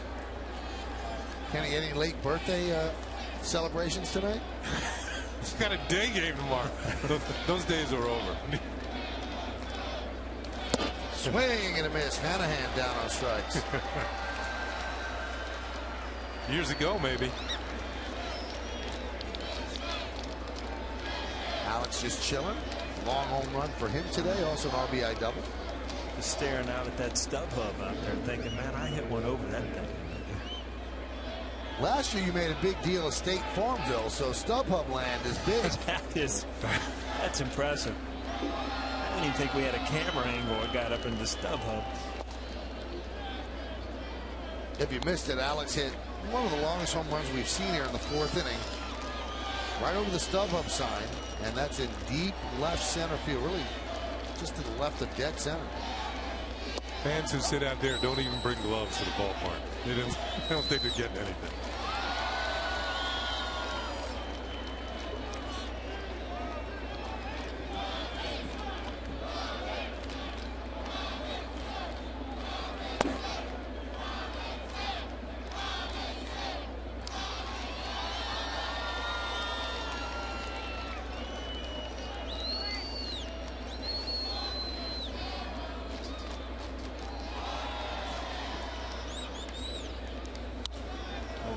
base hit up the middle for Brantley.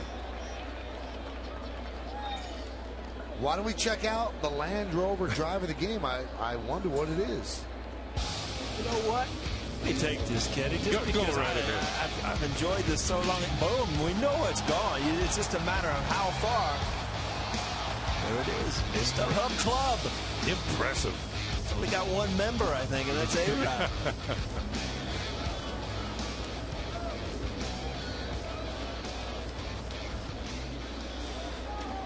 Yeah, I think Nick Keller's telling him exactly where that thing went.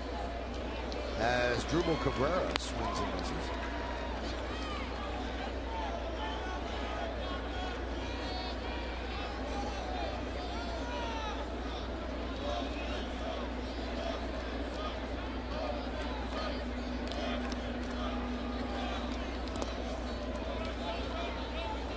That's a lot of groundouts, a lot of dead worms. I'll tell you one thing, though, in the next 4 days or the next 3 days, now that this one's over, and Yankee fans really take a look at this guy at the plate, because he's one of the next superstars of the American League. Shortstop, can basically do everything on the field, offensively and defensively.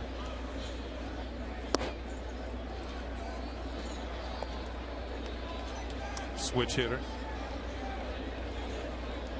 He was hitting over 300 left-handed, 282 right-handed. Came into the game hitting over 312 home runs, 40-some RBIs. We saw an earlier clip of some of his defense. It's just fun to see. Every once in a while you see a young player that catches your eyes. It just is, wow, this guy's really something.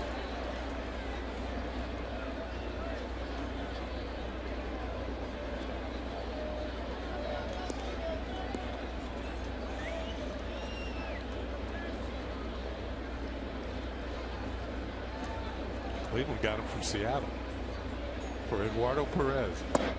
Eddie. Yeah. Now the batting coach for the Marlins. Yeah, that's right. He just took that job? Yeah. Left ESPN. I saw him on TV a couple weeks ago. Took it 2 days ago. Right out of the booth. Yeah. Huh? I think Tony still works with the. Yeah, he does. I wonder if he put a recommendation in for his son. Good chance. There's a base hit. Moving to second is Brantley. So Cabrera, as Drupal picks up a single. He's 1 for 5. I'll tell you what, Kenny, you'll remember these days when you're 0 for 4 and all of a sudden you're up and you salvage the night. 0 for 5, so you don't ever want to go home 0 for 5. You know what's even better? You're 0 for 3 and you get 2 hits your last 2 times. Yeah, that's even better. 2 for 5. You're not even asking to drive in a run or something. You just got that second hit. We talked about Grady Sizemore. I mean, he's been the poster child up there for the Cleveland Indians. Well liked in the community. He's had some injuries that have really held him back. I mean, he was a guy that looked like was going to be on the All-Star team year after year. Could do a lot of things out in the outfield and at the plate. Microfracture. I mean, you hear about that in basketball a lot. Dangerous injury. Heals, but it sometimes comes back. And that's the thing that worries doctors. That's the. Man, he used to be the leadoff hitter. Yeah. But now they've dropped him down the order because he's not running as much as he used to. Those are the injuries that have knocked him out since 09. Elbow surgery. Left knee, right knee.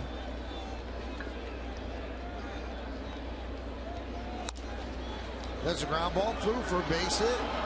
Brantley will stop at third as Nick Swisher comes up throwing. My point being, he's not stealing as many bases as he used to. And I don't think the Indians want him to. Want him to stay healthy. Right.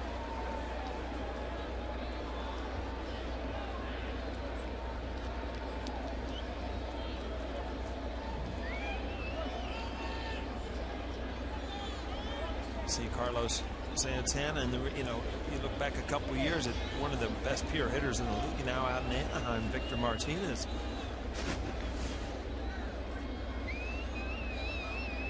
Gone, and Santana has his chance now. We saw him hit a long home run earlier in the game out into the right field bullpen. And a strike to Santana. dangerous pitch there, Kenny. That little short slider on the inner half for a left-handed pitcher. Lance Pendleton getting ready. The last thing you want to do is get up a guy in the bullpen when you have an 8-run lead in the 9th inning. Then things are not going according to plan. And there's a base hit for Santana. Run will score. Everyone else moves up. Single and a ribby for Santana. Now it's 11 for Yankees. 4 straight singles surrendered by Snead. And the thing is, you look out, if you're Larry Rothschild or Joe Girardi, you look out there and it's like, you know, it's not tonight that bothers you. You know, you're going to get through tonight. You're going to win this game. But it's, if this is a close game tomorrow, who do you have in these situations if it's not the 8th and 9th inning when you've got Robertson and Mariano? I mean, you've got to have somebody that you can trust to get some big outs.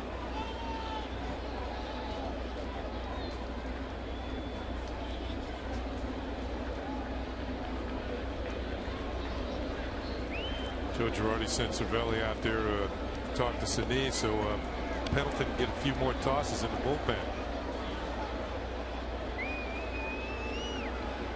Well, Whalen didn't do the job. Snead has not done the job.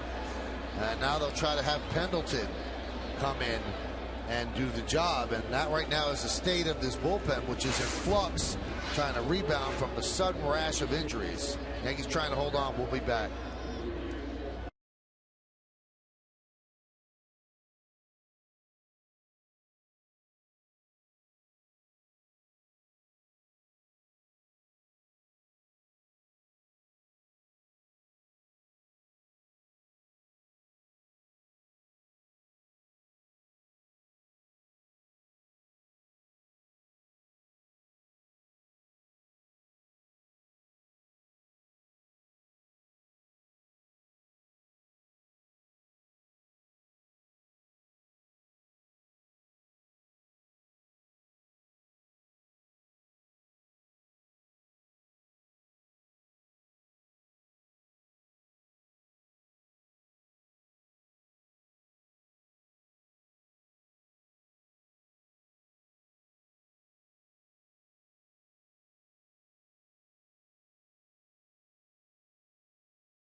Play. Great partnerships are built on trust.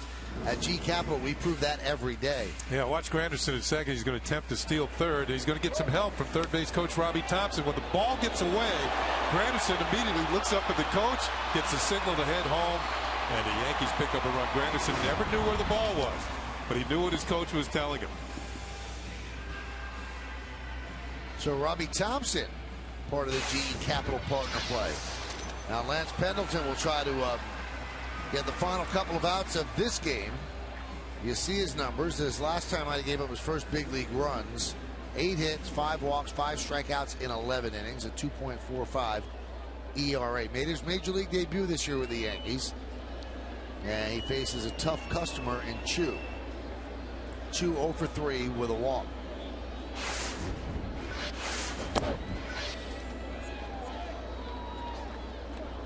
Exactly 24 hours ago, they were throwing the first pitch of the final game of the Yankees-Red Sox series after a 3-hour, 27-minute rain delay.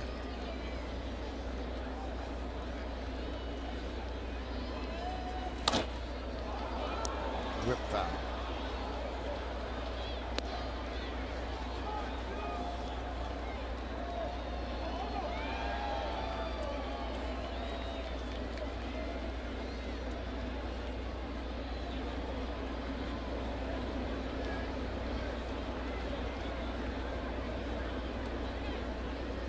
One.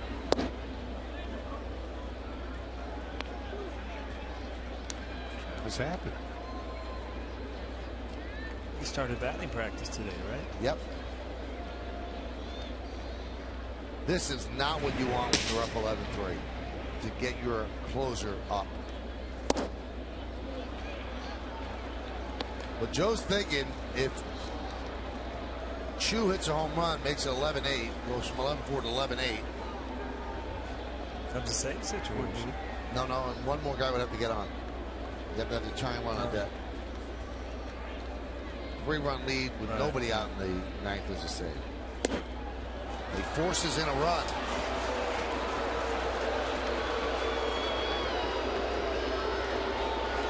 It's getting close to a save situation. You know what this is becoming, though, is we talked about how much of a bounce back it was for the offense to put up the numbers. Then all of a sudden, it's going to become an ugly game because of the way it's ending from the bullpen. But you know what? In the end, Kenny, when you go home, a win's a win, right? You just got to get these last 2 outs. And you think Joe Girardi wants this win? He's going to call up Mariano Rivera.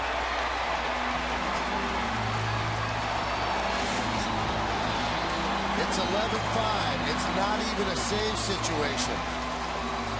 No, it is. The tying run would be on deck. So it is a save. No, it's not. Let me correct. It's not a save situation. It's a 6-run lead, but Joe doesn't want to mess with it. So Mariano comes in. We'll duck out for just a moment as the mighty Mo tries to close this one out.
The state of the Yankee bullpen right now. You have Mariano Rivera and David Robertson. And I guess there's a modicum of trust concerning Boone Logan. Everybody else pretty much out there is a neophyte. Luis Ayala has done nicely, but he hasn't pitched in any real pressure situations. And Mariano hasn't pitched since Sunday. They got to close this game out and nail this win down, so Joe brings him in. I think Joe getting a little tired of watching ball 4 in the earlier inning. And then base hits in this inning. So it just wants to put a stop to it. I think it is also telling some of these guys that are out there, you're on a short rope. Come out here, do the job, or else.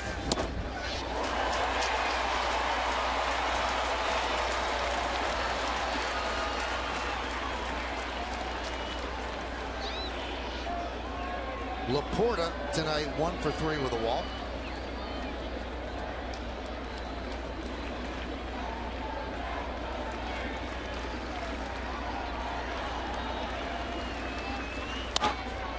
That one is lined into right center field. Swisher can't make the play and gets by him. 2 runs will score. Laporta with a 2-run single, and now it's 11-7.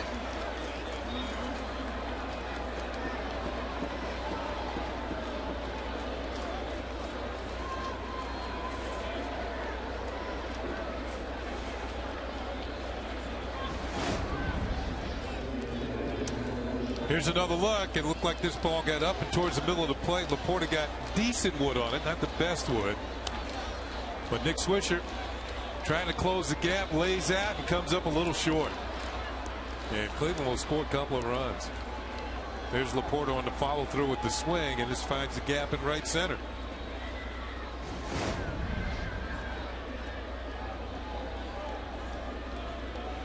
Here's Cord Phelps.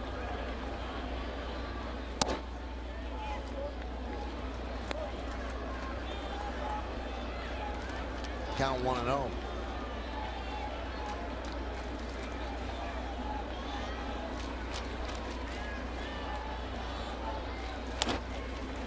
Popped up. And the Yankees are 1 out away.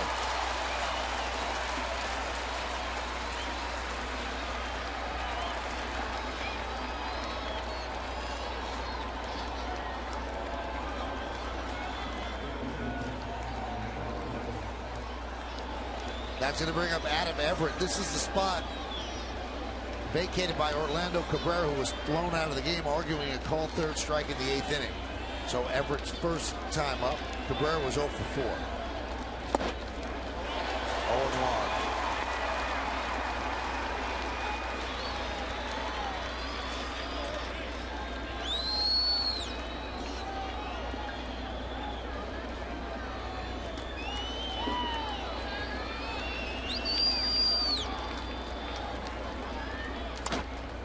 Popped up. This should do it. Teixeira makes the play. Put it on the left side as the Yankees win 11-7.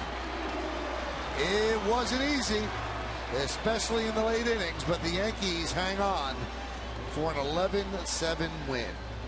Stick around for the postgame show to find out who's tonight's Chevy player of the game. Jorge Posada figurine night turns into Jorge Posada 3-hit night. Second 3-hit game of this homestand. Derek Jeter inched 1 hit closer to 3,000, now 9 away after his 1-hit night. Big home run by Alex Rodriguez. Joe Girardi nose to nose with Manny Acta as both benches cleared after Mark Teixeira was hit following Curtis Granderson's home run in the 2nd inning, and this was by Fausto Carmona.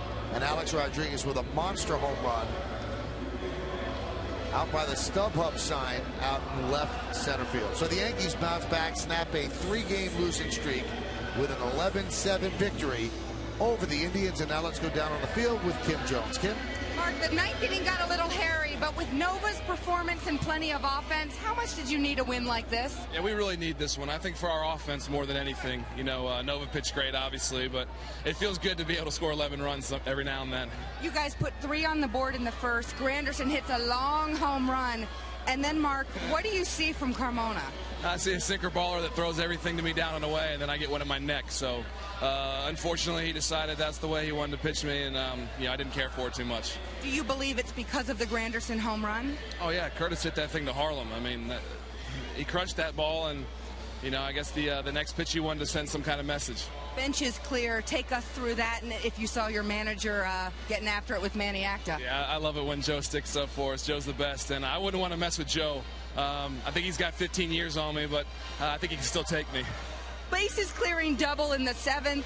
How sweet is that as retaliation on your part? That was big. I mean, we needed it too. At the end of the game, we needed that. But, every time you get the bases loaded, you want to do some damage, and doubles are always nice. How sick are you guys of being hit by pitches? It happens. I don't mind getting hit by pitches. It's just when it's on purpose and above the head, or above the shoulders. When you start messing with the neck and head, and it's on purpose, there's really no reason for that. Mark, thanks so much for your time. All right, thanks. Michael, back to you. All right, thanks, Mark, and thanks to Kim as well. So the Yankees win this one 11-7. A home run for Curtis Granderson. Mark Teixeira with a bases-clearing double. A lot of offense for the Yankees as they win and snap a 3-game losing streak. We'll be back.